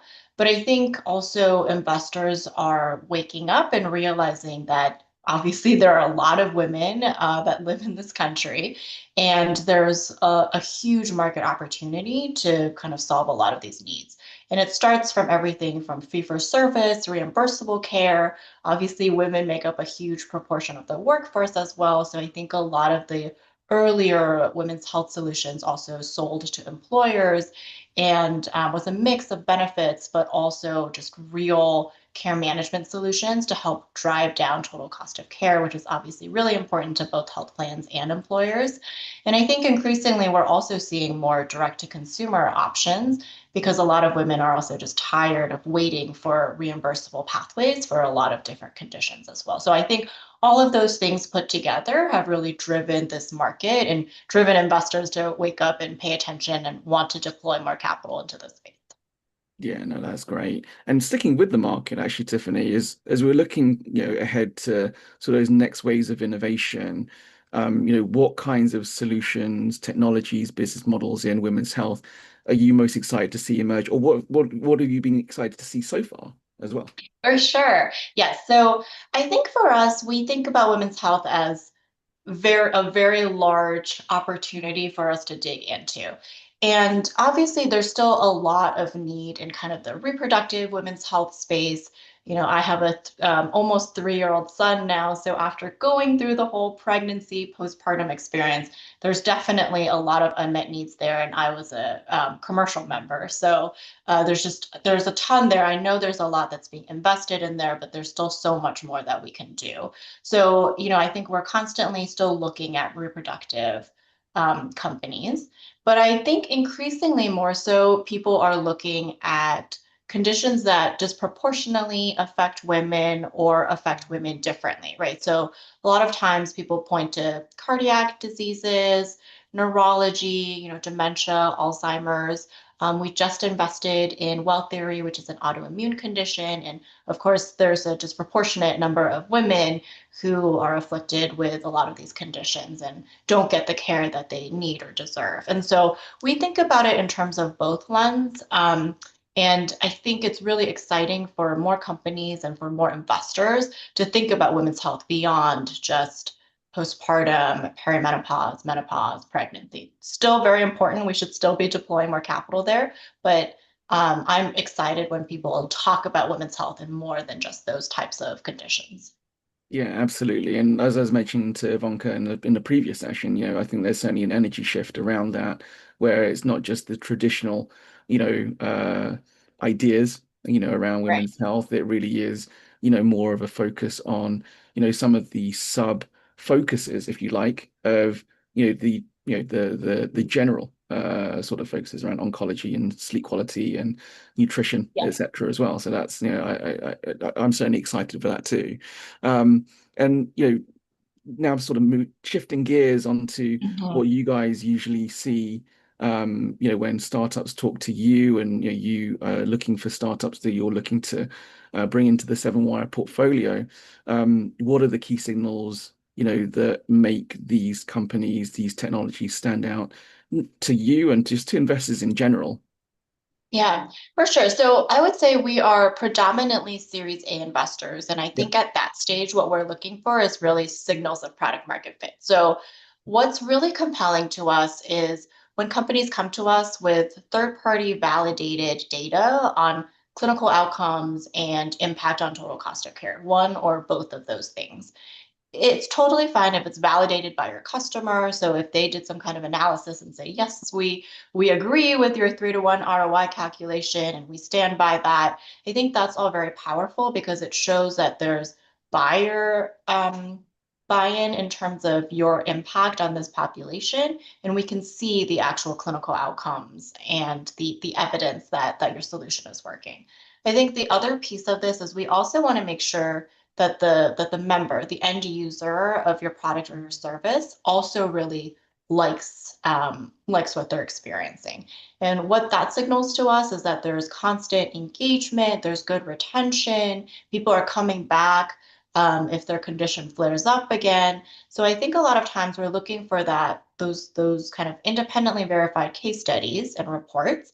But then we're also looking at the member funnel just to understand, okay, how many people are you engaging that are addressable, right? And what is their experience on the platform? I think those two things are most critical for us. And of course, we're still looking for a robust pipeline, et cetera. But I think a lot of those things are informed by the first two things I mentioned. No, absolutely. And on the flip side of that, to sort of wrap us up, Tiffany, what are some of the most common mistakes, that founders Mhm. make that, when you speak with them, when they pitch to you? And also what do you guys not want to see, especially when it comes to, pitching women's health solutions? Yeah. So I think one thing that sometimes we feel badly about, and we'll coach founders on this sometimes, is we will get projections that are perhaps a little bit conservative. And it's also a turnoff for us if the projections are so aggressive that they're not backed by evidence, right? Like if you're saying, hey, currently we engage 5% of the population, and all of a sudden you're telling me that in 12 months you're going to engage 50%, that's not really believable. But we are looking for trends, right? And so VCs are always also haircutting assumptions. And so you have to think about that. I think when you're putting together your projection, expect that people are going to be applying some kind of haircut to your model. And you don't want to start off at a base point where if you haircut it by, I don't know, just making up these numbers, but 10, 25%, that all of a sudden the numbers don't look as attractive anymore. And so I think that is something that disproportionately, I think female founders sometimes fall into that trap. And I always counsel people, like put your best foot forward. You want to have a model that is really defensible, but at the end of the day, it's really exciting for investors to walk through and believe that this is a company that they should be backing. No, that all makes sense. And I think some really, really good advice, both on the positive and the opposite side for our founders, which, it's always well and good to hear, what you guys are looking for, but also really important to hear what, what they need to avoid as well when speaking with investors like yourself. Tiffany, thanks so much for coming on the program. Really look forward to hopefully seeing you in person sometime soon at one of the major conferences, and looking to have you back on the program again. And thanks so much for your support for our Women's Health Tech Initiative as well, to you and the rest of the 7Wire team. Thank you so much. Wonderful to have Tiffany on there, and also Ivanka and Julia, our wonderful trio of women's health investors in the community. So as we move on to the next part of our program, we'll welcome Stan back. He'll take over from here. But just before he comes on, just want to remind everybody about the HITLAB Summit. Please do check out the links that the team are putting in if you're interested in speaking or just attending. And Stan, I'll pass it over to you to talk about your conversation with Meghana. No, thank you very much, Jerry. I appreciate that. And looking forward to hearing more about everyone's exciting adventures from the HITLAB Summit coming up again during the New York City Health Innovation Week, that first week of May here in New York City.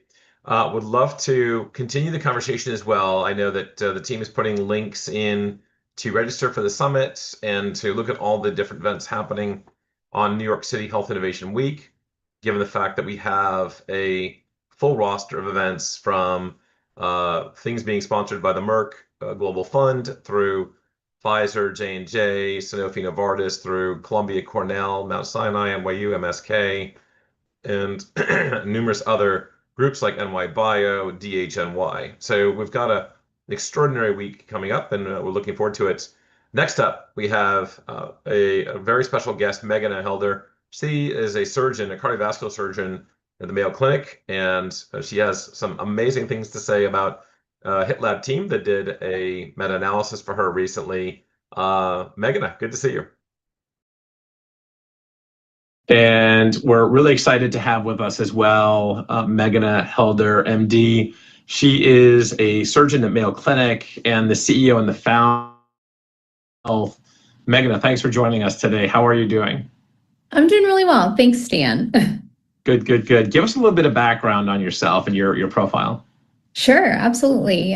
So like you said, I'm a cardiac surgeon. I did all my training at Mayo, but in practicing in Minneapolis, and have always had an interest in aortic surgery and aortic innovation.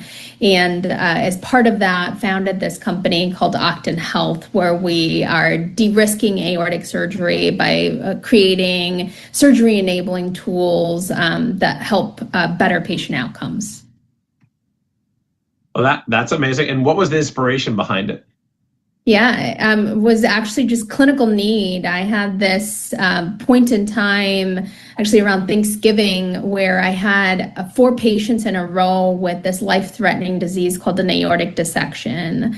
And the way that surgeons are forced to repair this disease process essentially means that the patient's body and brain get no blood flow for the time that we're repairing the diseased aorta, which you can imagine, and I think anybody can imagine with any common sense, is not good for the brain or the rest of the body. So our real platform product is called the Elica device, and what it mainly does is provide blood flow to the body and the brain while a surgeon is resecting and replacing this portion of the aorta. And so I guess in essence, what created Octin Health was the need of the patients I saw in front of me, and medical device tech and innovation not keeping up with those clinical needs. Amazing. Such an important device and such important time, given where heart disease is escalating every year, increasing every year across the country and around the world. And when you were going through the FDA regulatory pathway, you decided to perform a meta-analysis. What led you to that? Why did you go through the process of developing a meta-analysis on the platform? Yeah, absolutely. So because this is such a high stakes operation with such, really marginal patient outcomes, every surgeon probably has a different way of doing this. So the reason that we approached thinking about a meta-analysis for a regulatory pathway is we wanted to define what the current, not only standard of care, what are in guidelines, but in essence, be able to say with meaningful accuracy, what is the world using as far as techniques in order to approach this disease process in this operation. And we thought that would really set us up in going to the FDA, not as, hey, let us tell you these one or two things that we've seen, but here is a thorough search of what has been done so we can tell you about the current state of affairs and how we would make it better. That's fantastic. And you brought in one of the HITLAB scientific teams to help out. How did they work with you guys? What was that like? Yeah, it was a really good collaboration. We understood, I think, from the beginning, right? Cardiac surgery is a very complicated field. And what we were asking the HITLAB team to do is essentially find cardiac surgeons that also knew about biostatistics and meta-analysis and how to approach the regulatory pathway, right? That's the ideal team, because you have to be able to read and review. I don't remember the exact number, but it was over 432 references. And not only you're not looking at the abstract and looking at the results, but really digging into the papers and being able to extract out of those papers the technique that cardiac surgeons used, which was a big ask. And I was really pleased with, first of all, the decision for HITLAB to take it on, right? Not everybody is willing to take on such a large project. But also secondarily, and more importantly, the focus and effort that they put into it to make sure that it was worth anybody's time, right? And it represented accuracy.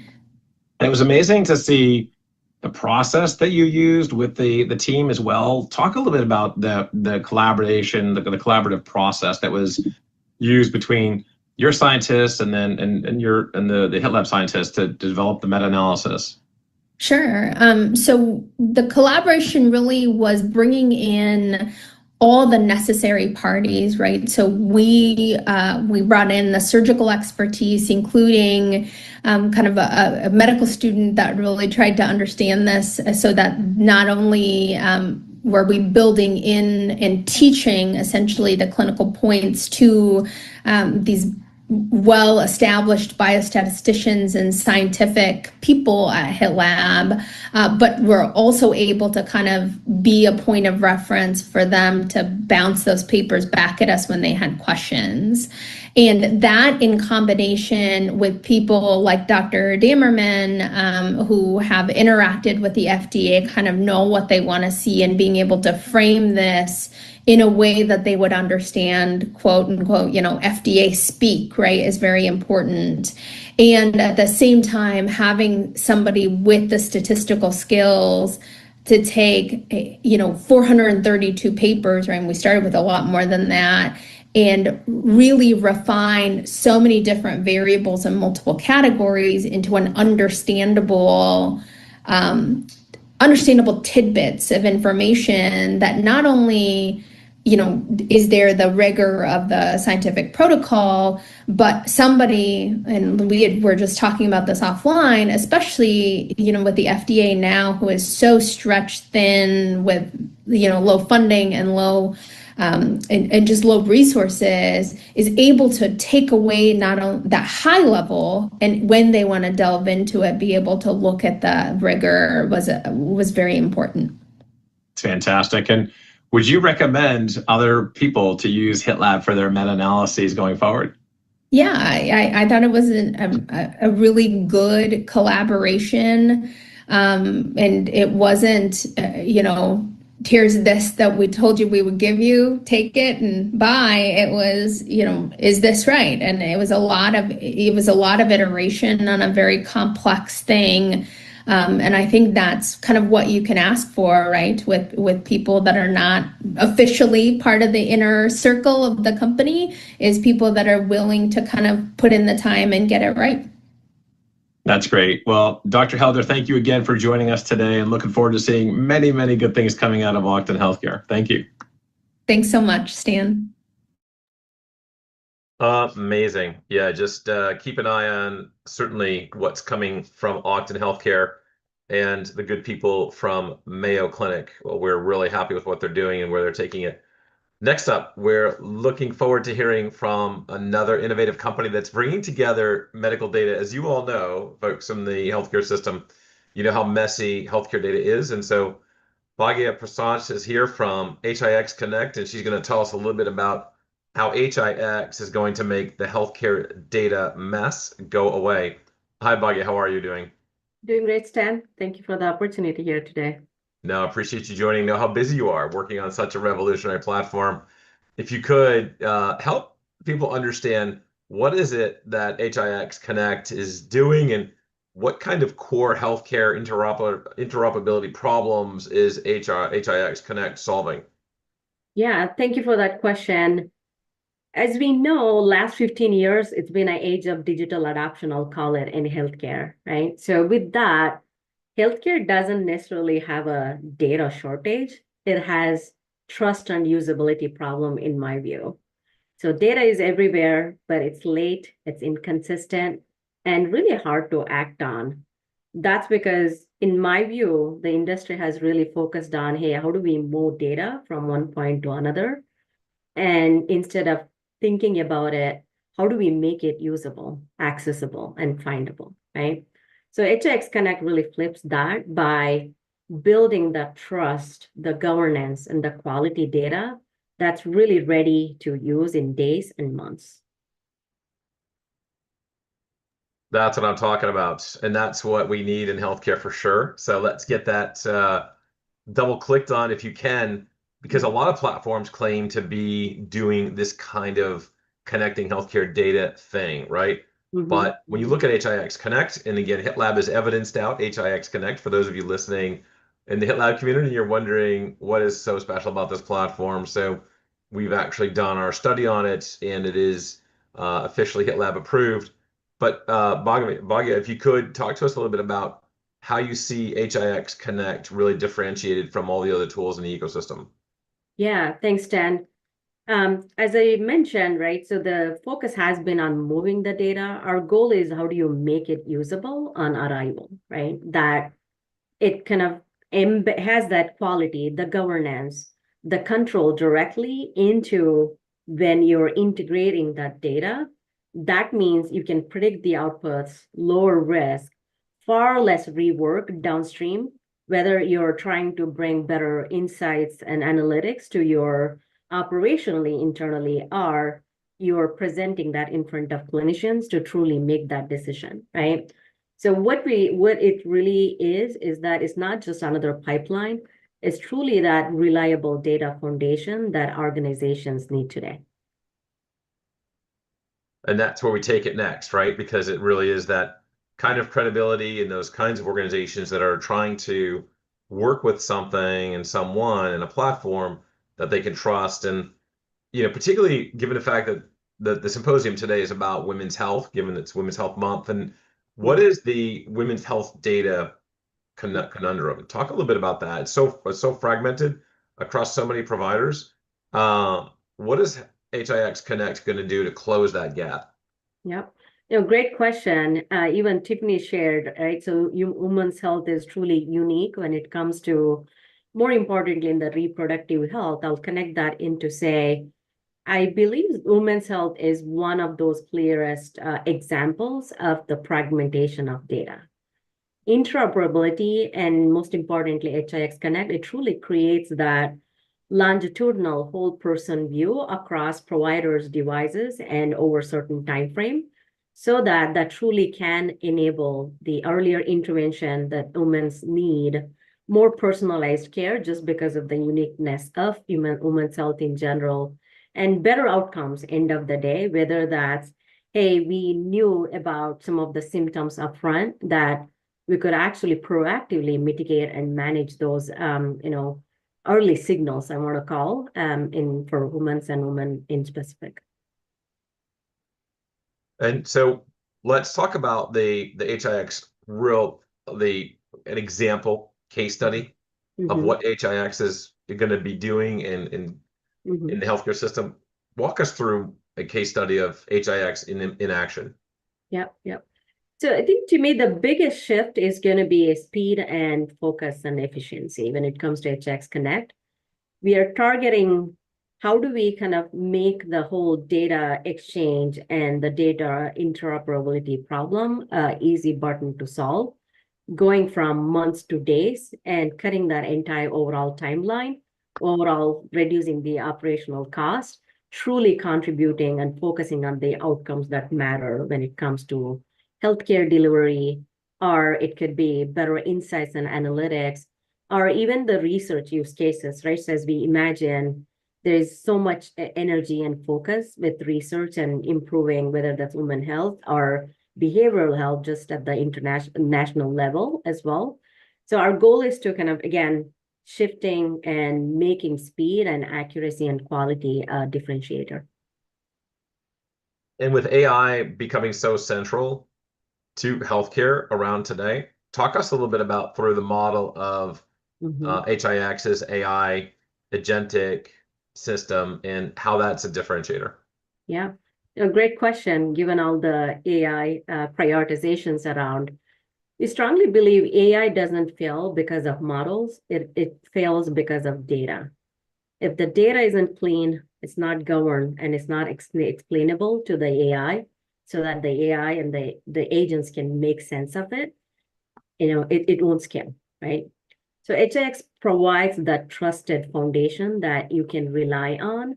So AI can be safe, transparent, and actually deployable for organization by truly providing, I call it the 3-layer approach stand, right? So you think about the fundamentally exchanging the data and making it interoperable, because you need that to begin with.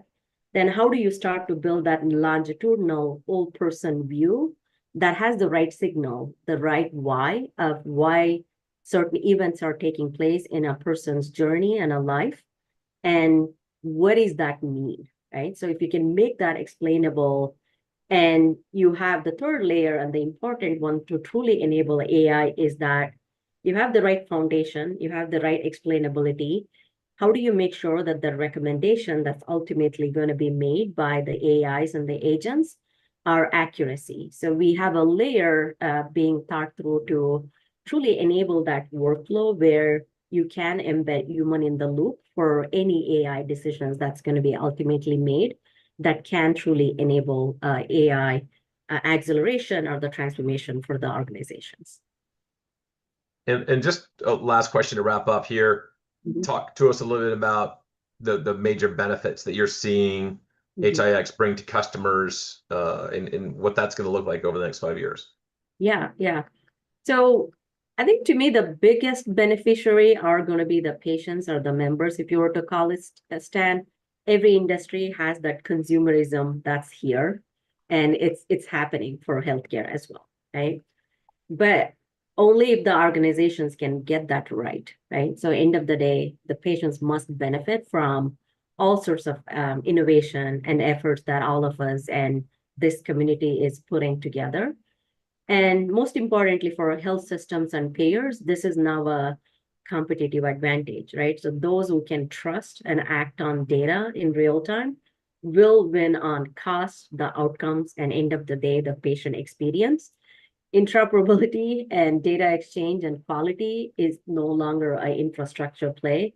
It's truly a strategy that organization must execute on, in my view.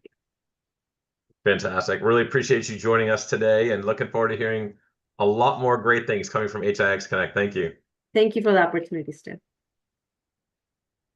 Well, again, we've got a great program coming up. The last hour of the March Symposium is upon us. And another technology company that's making waves in the clinical trial space and doing a lot of great things. This is early commercial. They've got over a dozen implementations already. Is a company that we've tested out and approved as Jiva Clinical Trials. And we're excited to welcome Dr. Harsha Rajasmati to the program. Harsha, welcome to the program. Tell us a little bit about Jiva and what it's doing. Thank you, Stan, for having me. Jiva is innovating and reinventing clinical trials to deliver truly inclusive and efficient clinical trials of the next generation for the AI era in building a new tech infrastructure and addressing nagging and fundamental core challenges that have kept clinical trials less efficient in terms of timing, cost, delays, but also including women that we are here to talk about today. There are a number of ways in which technology and AI can play a role, along with regulatory and other aspects that have kept women out of clinical trials for a long time, which has been changing in the right direction over the last couple of decades. And that's exactly right. We're seeing so much activity in this space. It's incredible. AI is coming into clinical trial systems in so many different ways, and you're seeing it even from the biggest players like Metadata to a lot of the startups, again, like Jiva, that are coming in and just really, really having an impact here. What was the inspiration behind starting Jiva Clinical Trials? Thanks for asking, Stan. And in the context of today's event around women, I am fortunate to be surrounded by 4 women. My mother, my wife, and my 2 daughters. And so, women's health means a lot to me personally. And my personal motivation, both professionally and I've been involved in clinical trials with NIH, FDA, and big pharma consulting over throughout my career, coming from a computational biology PhD background. But also personally, I got touched and got a purpose with one of my child born with a rare congenital disease in 2012. So that she only lived 4 days in the NICU. But she gave me a purpose before she left us all. And I've been following that trail since 2012 and turned into a patient advocate and an entrepreneur. And essentially set out to address some of the fundamental challenges in clinical trials. And 95% of rare diseases still don't have any approved treatment options. There's 11,500 named rare diseases that are known to the medical science community now. And 95% of them still don't have approved treatment. So that was one big reason. The second is 90% of clinical trials are conducted in 10% of the countries, and the 90% of the world is still left usually not engaged. And there is a huge opportunity to make clinical trials more accessible, not only globally, but also right here at home in US, in the rural parts of US, and also including women, children, and other medically underserved populations and communities. So that's what got me to found Jiva and build a new technology stack that is truly focused on addressing these fundamental challenges that impact clinical trials and drug development that work for all and not for just a subset of the population. Good for you. And a lot of clinical trials see significant delays in a lot of different elements of the trial process, right? And so with your system and the way what you've designed, how are you guys helping accelerate those trials, particularly for trials with women's health therapies? Great question, Stan. So essentially, we see two major categories of inefficiencies or technology component, right? So when we look at engaging women and other underserved populations in clinical trials, regulatory played a big role in the 1990s when NIH Revitalization Act started and encouraged inclusion of women in clinical trials, despite some concerns around biology, hormonal activity, maternal and pregnancy-related aspects that are unique to women. So that's behind us. Now, I think regulations are no more barrier, but they can continue to help, right? And that's about 30% of the problems are addressed through regulation itself. Now, when it comes to technology, there is another 30% of the contribution comes through use of proper technology, and another 20% from through protocol design, right? So if the protocols are designed to take advantage of addressing the logistical operational burden on women, but also their biological considerations, then the rest of it is how can technology enable and make these operational considerations viable. And so this operational support from a technology point of view can be addressed if we address the fragmentation problem. Too many point solutions in clinical trial infrastructure. If you look at a large big pharma such as Merck, probably 30 plus tools, vendors, point solutions, data silos, and fragmented systems that at the sponsor level and then at the CRO clinical trial sites, which is where actually patients are visiting, and the patients are at their homes, and with women usually taking on the caregiver role and the other operational burden. Site-centric designs are inherently difficult for women to be included in a big way. And that's where decentralized trials can play a big role. And then the second part is the patient disconnect, right? So the operational fragmentation and the patient disconnect. By bringing all patients, including women, closer to research through more accessible clinical trial designs and technology approaches, an app, a patient portal, ability to receive text messages, ability to access it in different languages, that non-English speaking women as well, and ability to participate from home when in-person visits can be minimized or avoided, where it's really not justified. And also taking these hormonal and other biological considerations in the trial design, those all have to come together. And so having this unified versus fragmented and having streamlined, thoughtfully designed approaches. Think of Dick's Sporting Goods versus Target, right? So can we create a Target-like experience for women in clinical trials so they feel welcomed and considered welcome, right? And that's the type of, that requires a different type of architecture and tech buildup, which tools do exist. Technology is not necessarily a limitation. We just need to put the technology together in a new way. And that's why we are reinventing the clinical trial infrastructure. And it needs, certainly, there's a lot of areas where you can see a need for having reduced timelines, whether it's patient recruitment or trial design. There's so many different areas where clinical trials are being substantially transformed now. From your experience, when you look at the quality of data, and this obviously, this program is about women's health data, what are you seeing Jiva doing differently to improve not only the patient experience for women in studies, but also the quality of their data coming into the system? Yeah, great question, Stan. So essentially mapping out the end-to-end patient journey, right? So how are patients or participants learning about a clinical trial? How do they educate themselves, even online, right? So when they see a advertisement, I ride a metro recently in San Francisco, and I saw a women's health study advertised there. I took a photo of that and shared it to some of the women that I knew would be interested in a clinical trial like that. And that had a QR code. And so when you scan the QR code, essentially the interested participant first wants to learn about the study, and then maybe express more interest. That may involve sharing some high-level data about inclusion, exclusion, eligibility criteria.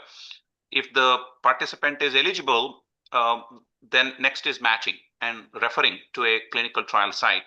Some of these studies, such as a skincare product, could be run entirely decentralized. So we are working with a company in the Silicon Valley that's running the trial, enrolling 100 participants every month, and conducting a 3-week study to completion and starting the next study.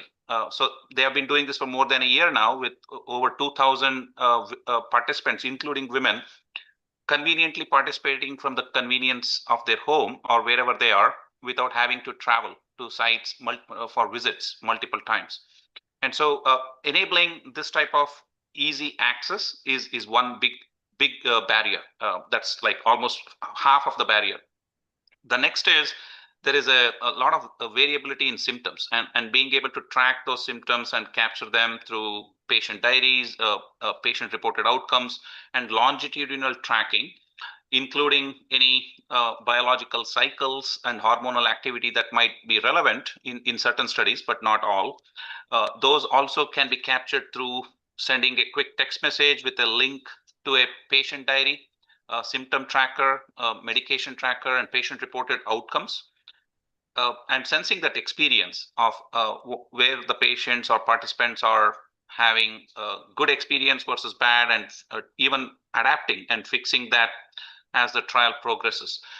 Enabling this is easy when we have the unified system. All the moving parts are nuts and bolts, easy to tweak, configure, amend, modify, without having one to spend a lot of money on a lot of people, and two, not having to modify 5 different fragmented tools because there's only one platform to manage.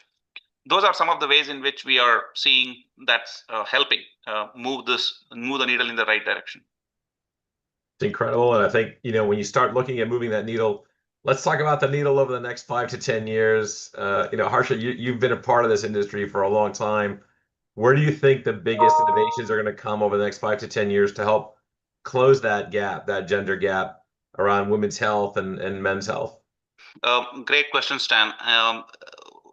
I was quite excited to hear about the FDA's new NF1 trials, the plausible mechanism, and the innovation that has been coming through FDA over the last several years, especially in the last month as well. And so this truly patient-centric trial design, I think, is going to be a critical starting point, right? So if the trials are not designed properly, taking into account what's possible in the coming 5 years, it's not going to work. And I think it is going to work because the trial designs are getting better and more creative and bold and braver, as well as supported by the regulation.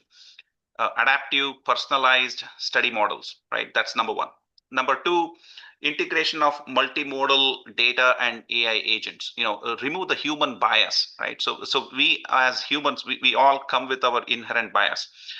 By removing that bias in a good way, by inserting AI agents that essentially enable everyone to participate and treated well without that inherent bias. Holistic understanding of the disease can be obtained as we include all the necessary underserved populations as well as the well-served populations equally well. So integration of multimodal data and AI agents to remove the bias. That's number two. And three is orchestrating these trials, right? So actively, we have to orchestrate these in a way that helps us better understand sex-specific biology, historically neglected conditions, evidence that truly reflects women's lived experiences, not just in the clinical design, but also operational and logistical design. with the with this all these I feel confident will help ensure that women receive the same level of scientific attention, innovation, and therapeutic progress as any other population. Wonderful. What a great story. And Harsha, looking forward to seeing you again on the program again soon, and looking forward to seeing you at the summit in New York City Health Innovation Week in May. Thank you for joining us today. Absolutely. Very excited to join again in May. Thanks for having me. Fantastic.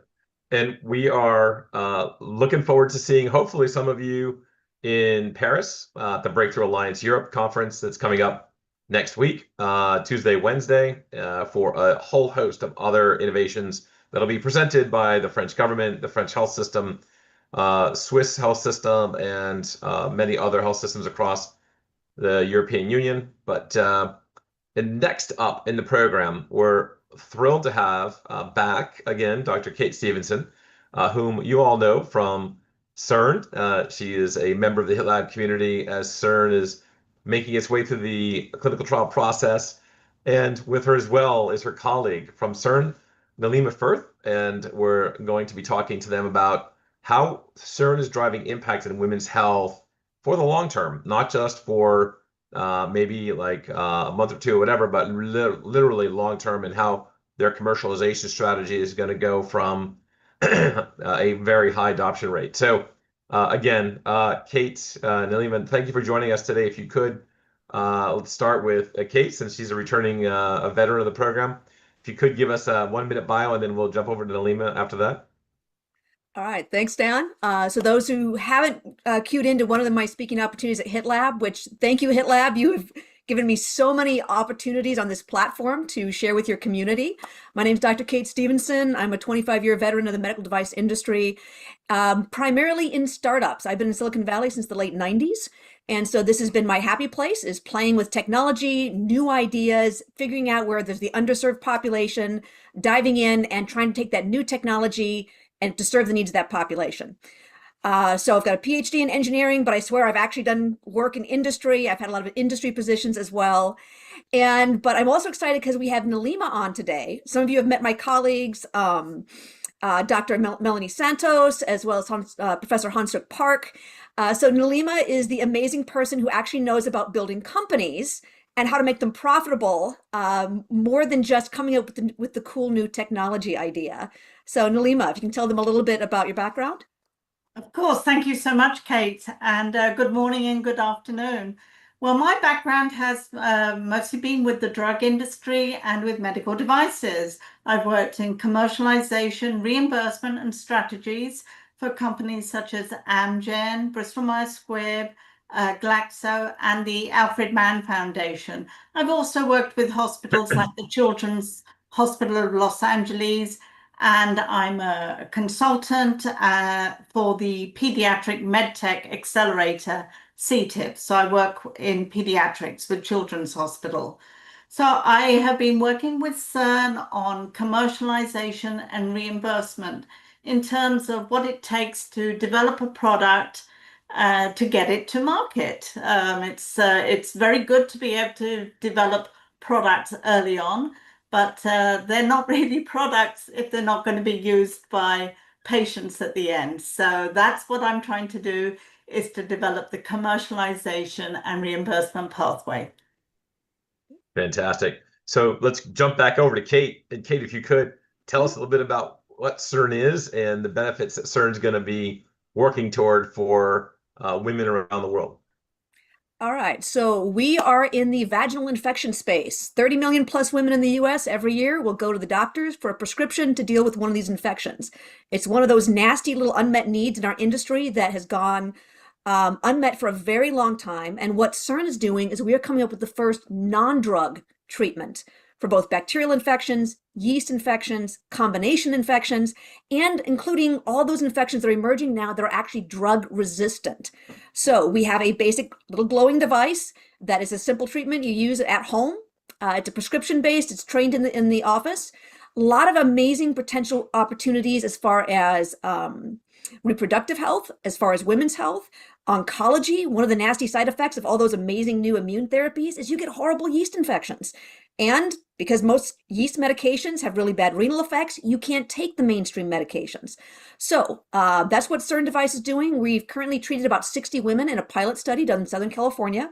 We're actively raising funds. We're setting up our quality system. We are a very busy startup at this stage. And Nalima is amazing because she's giving us that feedback that, right now we're eyes on the prize of getting through the FDA and getting that validation, but that's not going to get us to patients. It's just one step on the road. And so that is what CERN is and where we are right now.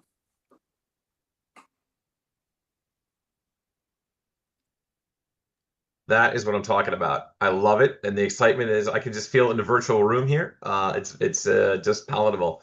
So Nalima, if you could talk a little bit about how CERN is going to implement its go-to-market strategy and how can the HitLab community, all the people watching this program today, and the folks that will watch it on YouTube after today and read about it in articles and things like that, what can they do to help you all out? But start with your direct go-to-market strategy.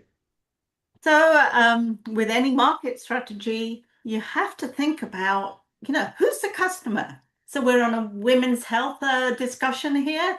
So maybe the straightforward answer, it's women. But there are other customers that we have to consider when you've got a prescription product like the CERN device. And in fact, maybe other devices and products that people are developing. So we've really got three customers we have to think about. We've got the patient, the physician, and the payer. As with many of the products, the customers are women. The end user is the women. But with a medical product, there's the physician who actually makes the decision. So women may not even know about the product if the intermediary, the physician, doesn't know about the product and doesn't prescribe the product or discuss it with the patient. So you've got the customer who's going to be making the decision. They choose what the right therapy is for that patient. Now, with a woman with recurrent vaginal infections, a non-antimicrobial treatment such as the CERN device is going to be important because we're talking about antimicrobial resistance. That's what you want to avoid if you can. So constantly taking antibiotics is not good if you're going to be having recurrent infections. So you need an effective treatment that's going to reduce the risk of antimicrobial resistance. Third point I said was the payer. So you have to think about how you as a company are going to get paid. This is where reimbursement comes in. In fact, one of your previous speakers, Ivanka, she talked about who's going to pay and why are they going to pay. So that's what we have to consider when we're looking at what the reimbursement pathway is. And that's the third customer. So repeat, the three customers are the patient, the physician, and the payer. And so I love that, Nalima, because we've talked about before, like I did not realize that drug resistance is something you can develop over time. And so even if the doctor only sees you once, they're not going to be thinking about that. But the payer, they've got this whole community of women who they know over their lifetime, their risk of getting these nastier and nastier infections down the line are going to start showing up. And those costs are going to keep going on. And that's something we have to explain to people who, when they think of like, well, why don't you just get a $5 tube of cream over the counter? Why don't you just get a $3 bottle of antibiotic pills? And it's like, well, that may work when you're 20, 25, 30, 40. But when you get a woman who's done that until she's 50, 60, 70 years old, those aren't the options anymore. And so now payers are dealing with those infections in a much more vulnerable population. Yeah, double click on that, Kate, too. Tell us a little bit more about that. How is the reimbursement going to play a role in the overall adoption of what you're building? So maybe I can. That's Nalima. Nalima's the reimbursement person. She knows the codes and all the proper words. So when you talk about reimbursement, especially in the US, but in some ways this is also, you can hear from the accent, I'm not necessarily just US focused, also Europe. You've got three components with reimbursement. You've got something called coding, coverage, and payment. So generally speaking, physicians will prescribe products that they know that the patient is going to have covered by their insurance. Many people do pay out of pocket for a product, but generally speaking, the preference is for something where you're going to be covered by insurance. So it really helps to have coverage by that insurance company. So that means that the insurance company now becomes a key decision maker. They are actually making generalized decisions as to what a patient, what a woman may or may not have access to with their insurance. Coding is more complex. We've got codes for blue light treatment. We've got codes for antibiotics. We've got codes for the disease. So the codes are important for how the doctor is going to get paid. So we have to think about not just the payment for the product you're going to use, but how the doctor who's making those decisions is going to get paid. And then the third, I've talked about payment. So how the doctor gets paid, how the product gets paid, and the insurance company actually makes the decision of how much is they are going to pay, and they make the decisions of how much co-payment. That means how much the patient pays for that treatment. And that treatment can be more complex than just the product itself. It's a total cost of treatment. All right. And I think, part of that when we discuss reimbursement, we've seen reimbursement change a lot over the last 10 years. And so let's talk about that for a minute, because I mean, even this year, for heaven's sake, I mean, let's just be real, right? And so what are we looking at now? How is CERN going to go to market in this current reimbursement climate? So that's a really good question. And you've just commented on how much it has changed. Reimbursement's really changed in the last 10 years. So CERN, and I would suggest many other companies, need to think about not just where reimbursement is today, but where it's going to be tomorrow. What are the trends? So one trend has been the consolidation of these insurance companies. There are fewer insurance companies now. I can name them. There's United, Aetna, Blue Cross Blue Shield, Anthem, Kaiser. They're the main, big players in the USA. Another trend is to deductibles. So for those of us who are in the US, we have seen that we are paying more for our insurance premiums, and every time we go to the doctor, we are paying more. So we know and we feel that insurance coverage is less than it used to. And I'm going to say that that's going to be a trend that continues. Another trend is to technology and the move to digital and remote monitoring and care. COVID really made a big difference to remote monitoring, and I think that's really here to stay, even though the government only extended some of these remote monitoring for another 2 years. They didn't make it permanent that they could have done.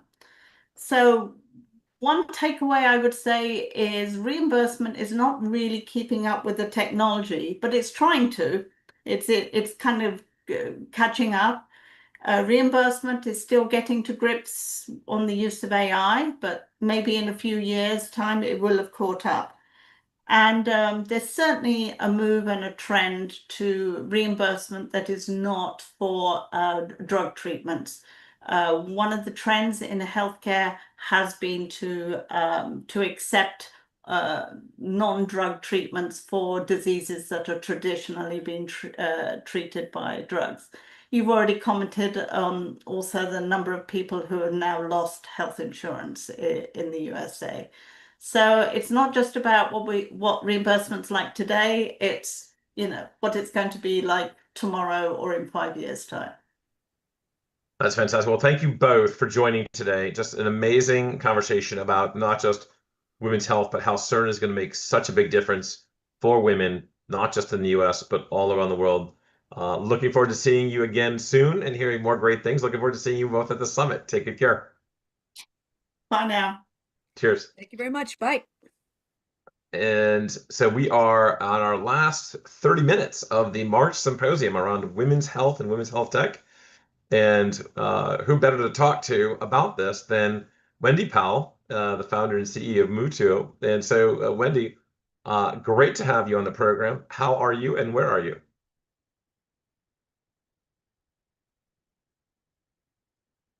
So while Wendy's getting her camera ready, we'll talk more about some other things. Would love to see any questions that you all have in the Q&A. And if you could shoot those over. Oh, there's Wendy, and she's got her camera on. Hey, Wendy, how are you doing? Very well, thank you. Sorry. No, no worries, no worries. And so how are you doing? Where are you? Which part of the world are you in today? Thank you. I'm very well, thank you. I'm calling in from I'm in the UK. I'm in the southwest in Cornwall. Cornwall, beautiful, excellent. And if you could, we're going to be talking with you today about revolutionizing pelvic health, right? And so if you could give the audience a little bit of your journey, your background, and why you founded Mutu. Really happy to. Yeah, hi. Hi. Thanks for having me. I'm Wendy Powell. I'm founder and CEO at Mutu System. That's a clinically validated pelvic and core rehabilitation program.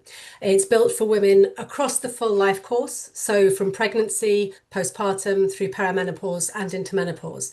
I started it over 10 years ago as a personal trainer originally, who kept seeing the same patterns in almost every woman I worked with. Symptoms that were real, that were dismissed as normal, very, very common and dismissed as normal. And these women were being left without a structured path to address them.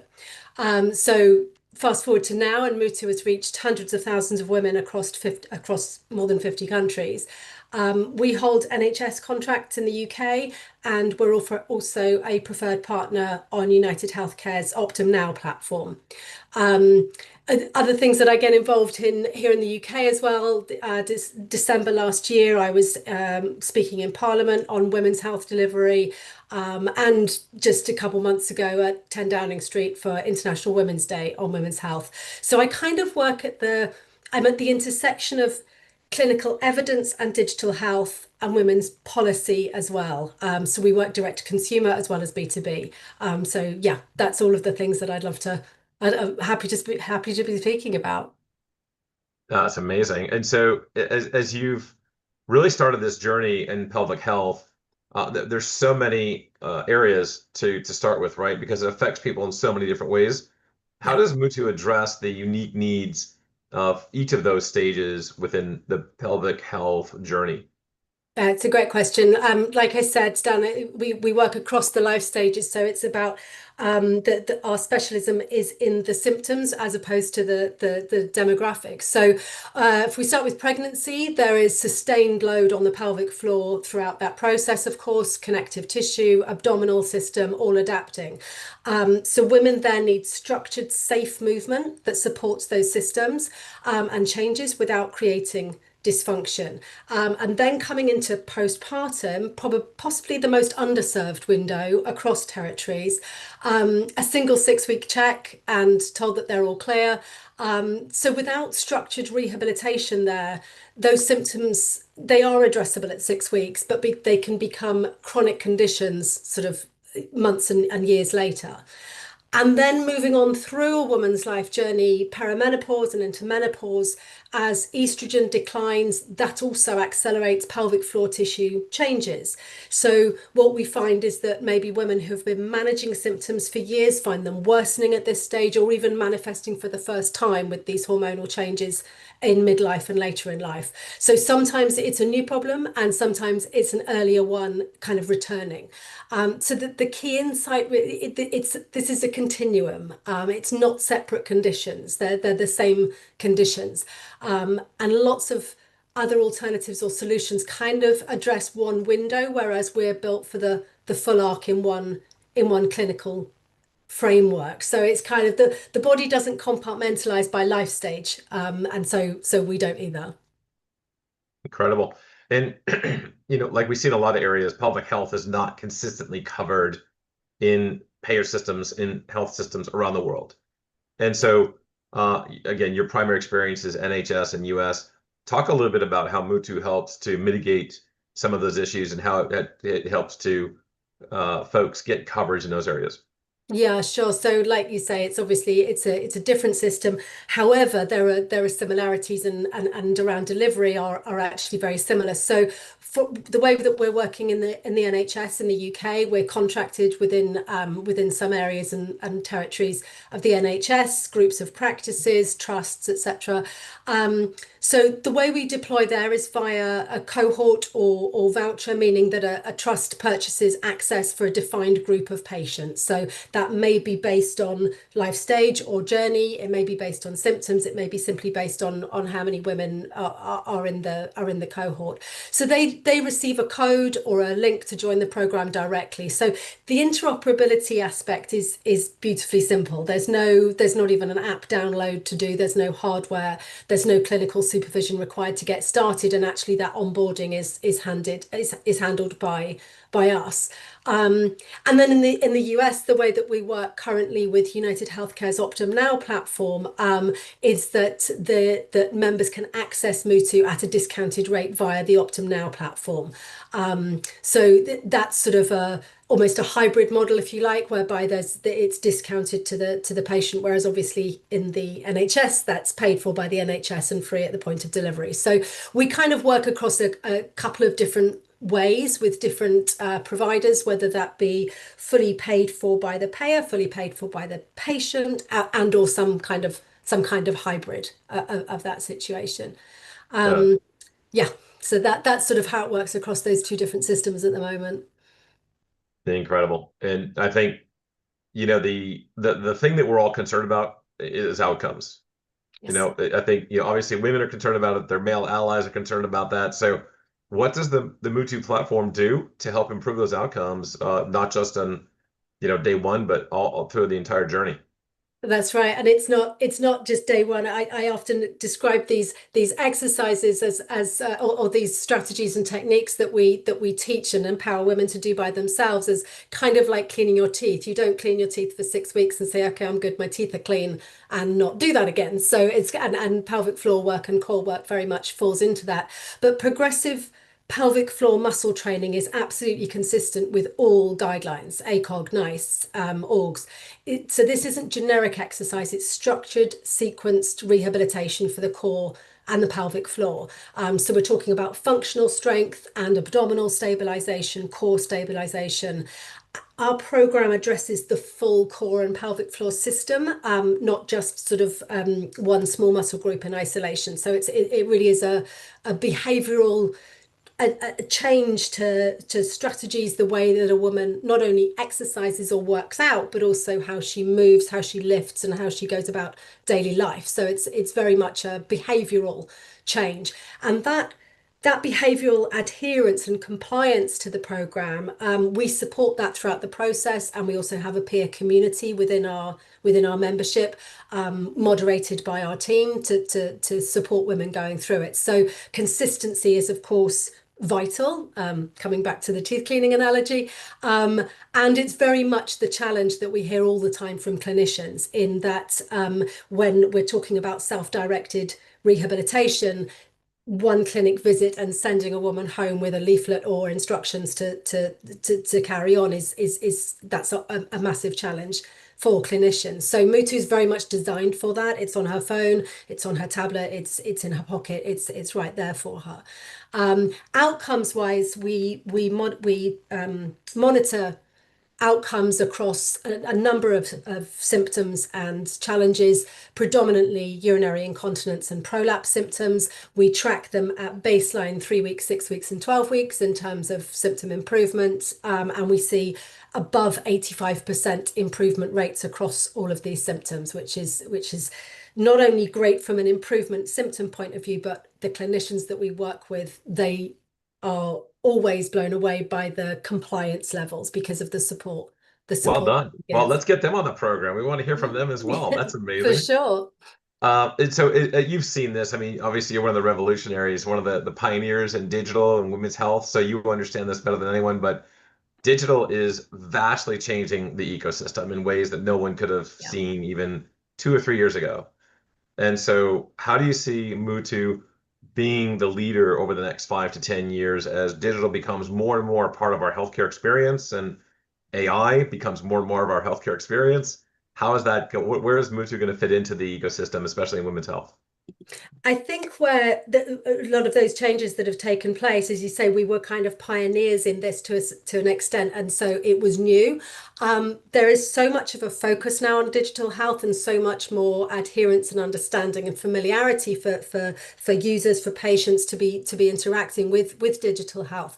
And so the question that we've got to now is it's not about whether or not this works. We have the evidence. So these are not sort of, we're definitely not talking about, if you like, a wellness app or a fitness app that obviously has its place in a different market. But what we are no longer in a situation as Mutu where the question is, does this work? It's like the evidence is there, the clinical governance is there, and the clinical trust is there. So it's more the challenges and what we're working on now across all of these different systems and different delivery paths is okay, it's proven. So now let's talk about deploying at scale. Let's talk about this being economically defensible across all those symptoms.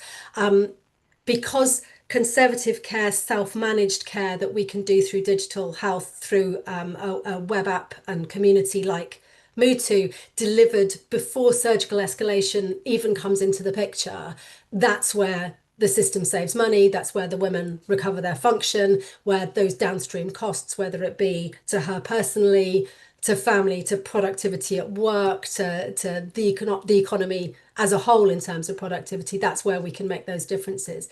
So it's the infrastructure exists, the evidence exists.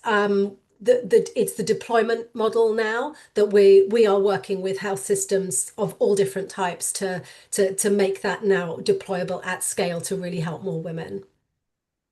So there we go. Well, what a great conversation.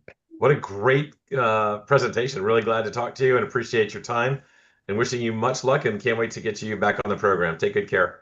Thank you so much. Thanks for having me. So for those of you who don't know Mutu, please look it up and take a look at all of the amazing things that they are doing in the healthcare system for pelvic health. And we are wrapping up today on the March Digital Health Symposium. Don't forget to sign up for the summit and looking forward to seeing you all there. And of course, we've got as our last guest of the day, a regular with the HITLAB the community, Lata Sethi. Good to see you, Lata, and thank you for joining us today.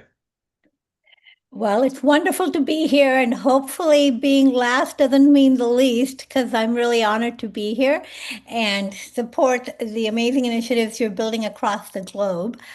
So thank you, Stan. No, thank you. And if you could, for the folks who don't know you and what you do with How Women Invest, maybe a little bit of yourself and a little bit of the organization. I'd love to do that. Started life as a bench scientist, subsequently became a trial attorney in patent litigation for life sciences, pharma, medical devices, etc. And after I had done that 10 years for the oldest patent firm in the world in top of Rockefeller Center, I left to start two different startups in the digital transformation space.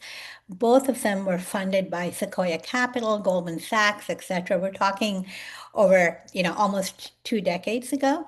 And both of those companies got acquired.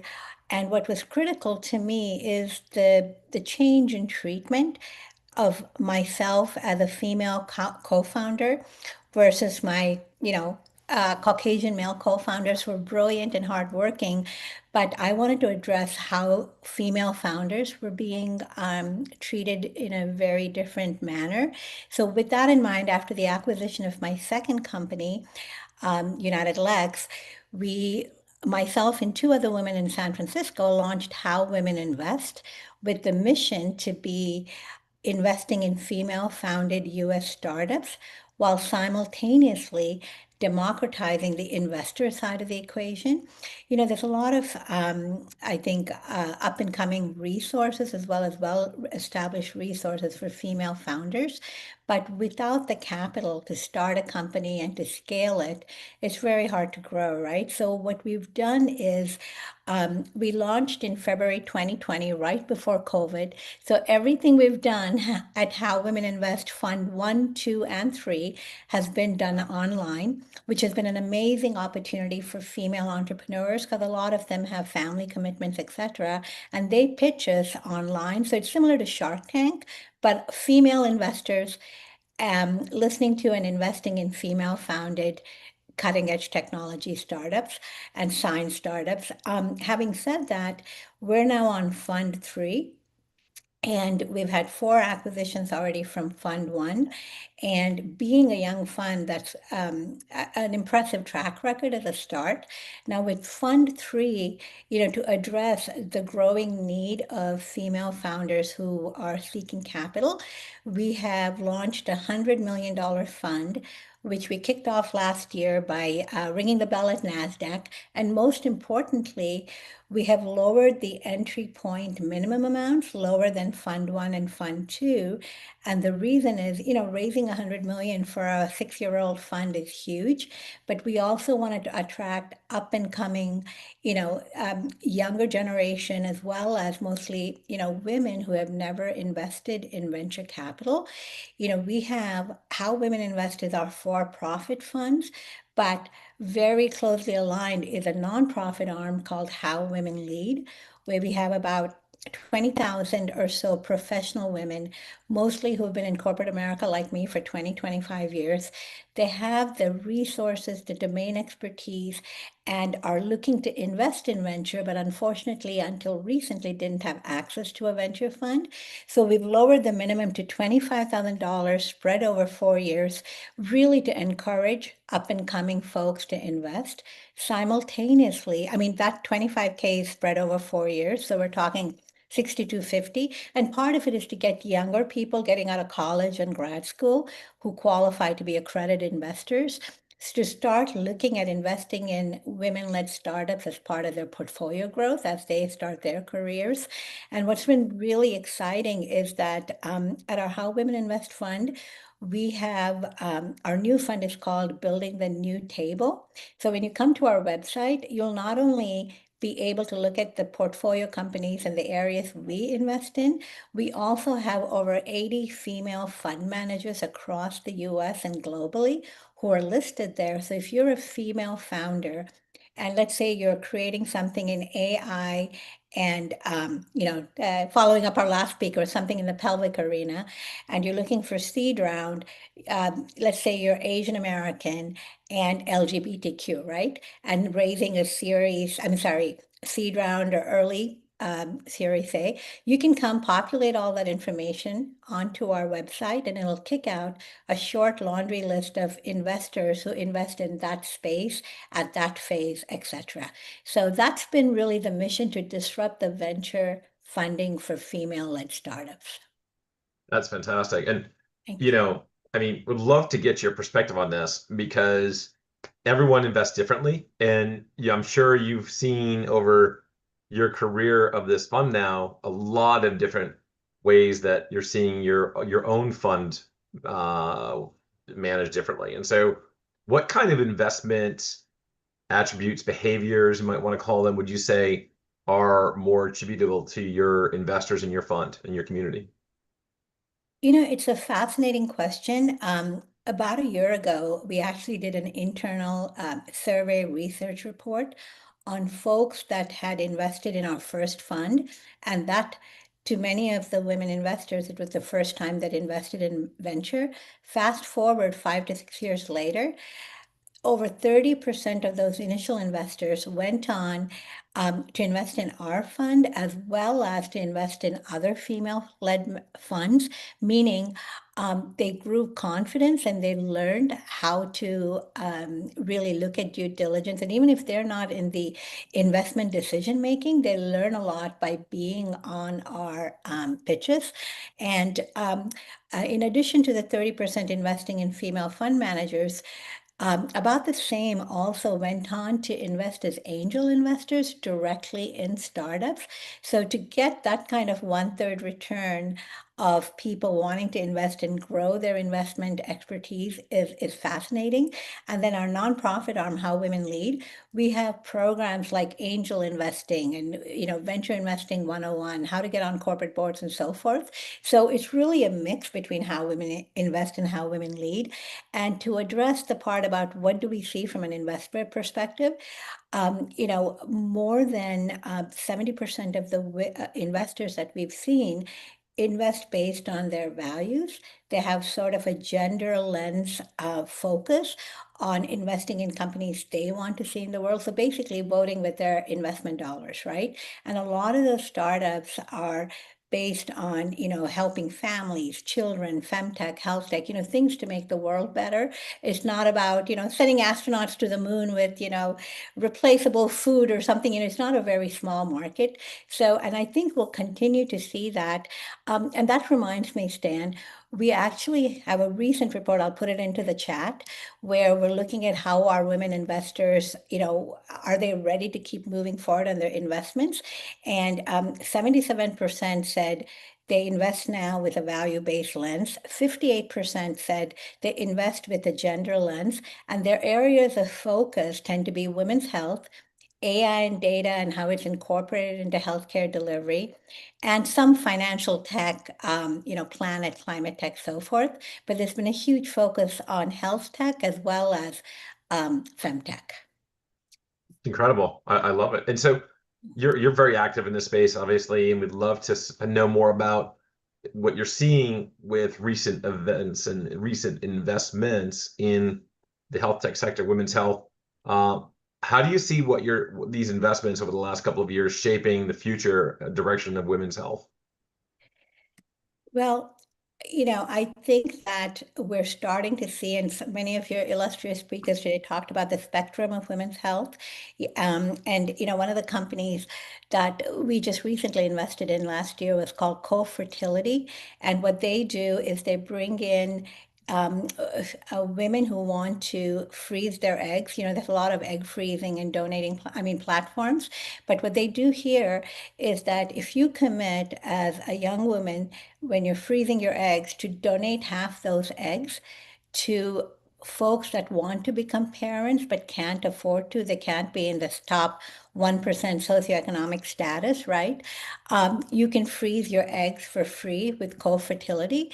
It was started by a woman who led Uber's strategy for health, etc. But what they're doing is removing the monetization aspect of egg freezing out of the equation. And then we invested in another company called Trial Library, which brings a more diverse demographic of patients to help fulfill clinical trial needs. So I think what we'll see in the long run, 5 to 10 years from now, more inclusivity, more equity in healthcare, and hopefully that'll spread and increase as we get more women investors investing in women-led startups in this space. It's incredible. And so let's double click on your experience. Again, you've got so much experience in this area, a lot of from your recent now experience, you're still seeing challenges. We've talked and we've made progress, but we're nowhere near there yet. What can we do? What are you doing? What can we do to support you to help the women's investment world bring this gender equation into a more 50-50 realm? You're absolutely right. We are making progress slowly but surely, but have a long journey ahead. A couple of the quick takeaways I would leave with is firstly, if this resonates with you, write a check to a female-founded startup. It can be anything starting at $100 at a crowdfunding platform to a bigger amount as you learn and get more comfortable. We need capital to grow this area. Secondly, I am sure, like all of us, get a lot of requests on LinkedIn. Can you introduce me to so-and-so? Can you look at my pitch deck, so forth and so on? Say yes. Go ahead and make those introductions. There's nothing that you're going to really lose from that. And the third part is, I think you have to be, and this is part of our credo, Stan, at How Women Invest, be unabashedly visible, speak up, go to conferences, and spread the word that there is this movement going on that really supports the growth of health tech innovation. And lastly, I have to say, a dear girlfriend of mine, Catherine Gray, has created this amazing documentary called Show Her the Money. You may have heard of it. It addresses the less than 2% venture dollars that go to female-led startups. And it has a few investors and a few founders. But the point is to really amplify, because I think the majority of the world outside of our ecosystems we operate in do not understand or realize how little money goes to women-led startups. Incredible. It really is incredible. So let's get optimistic. Last question for you. Last question of the day for the program. Okay. Looking ahead, how do you think and how do you hope that women's investments will influence the shape of healthcare, will shape the focus and the face of women's health tech and therapeutics over the next 10 years? I think with larger distribution channels of institutional capital entering women's health funds, as well as demand from, the health system, some of which we heard of today, from employers and payers, combined with different type of vehicles of investment. So I'm sure you're familiar with like donor advised funds and other ways where philanthropic capital is being channeled into women's health tech and femtech arenas. All those really combine and shape, I think, the future. And to me, to go to your optimism, I think it's very positive and very promising. And I have great hopes that, along with funds like How Women Invest, there are a lot of other funds that are investing in the space. So the future is very bright. That's a great way to end the program on this amazing March symposium about women's health. Thank you again, Lotta, for joining us today. Looking forward to hearing great things from you in the future. Absolutely. Thank you for having me. Have a great weekend. Cheers, you too. And that's it from the HITLAB team here at the March Symposium for Women's Health. And don't forget again, Breakthrough Alliance Europe will be next week. If you can join, that would be phenomenal. My name is Stan Kichnowski. If you have any burning research questions that you'd like to have answered, let me know. You can look me up on LinkedIn.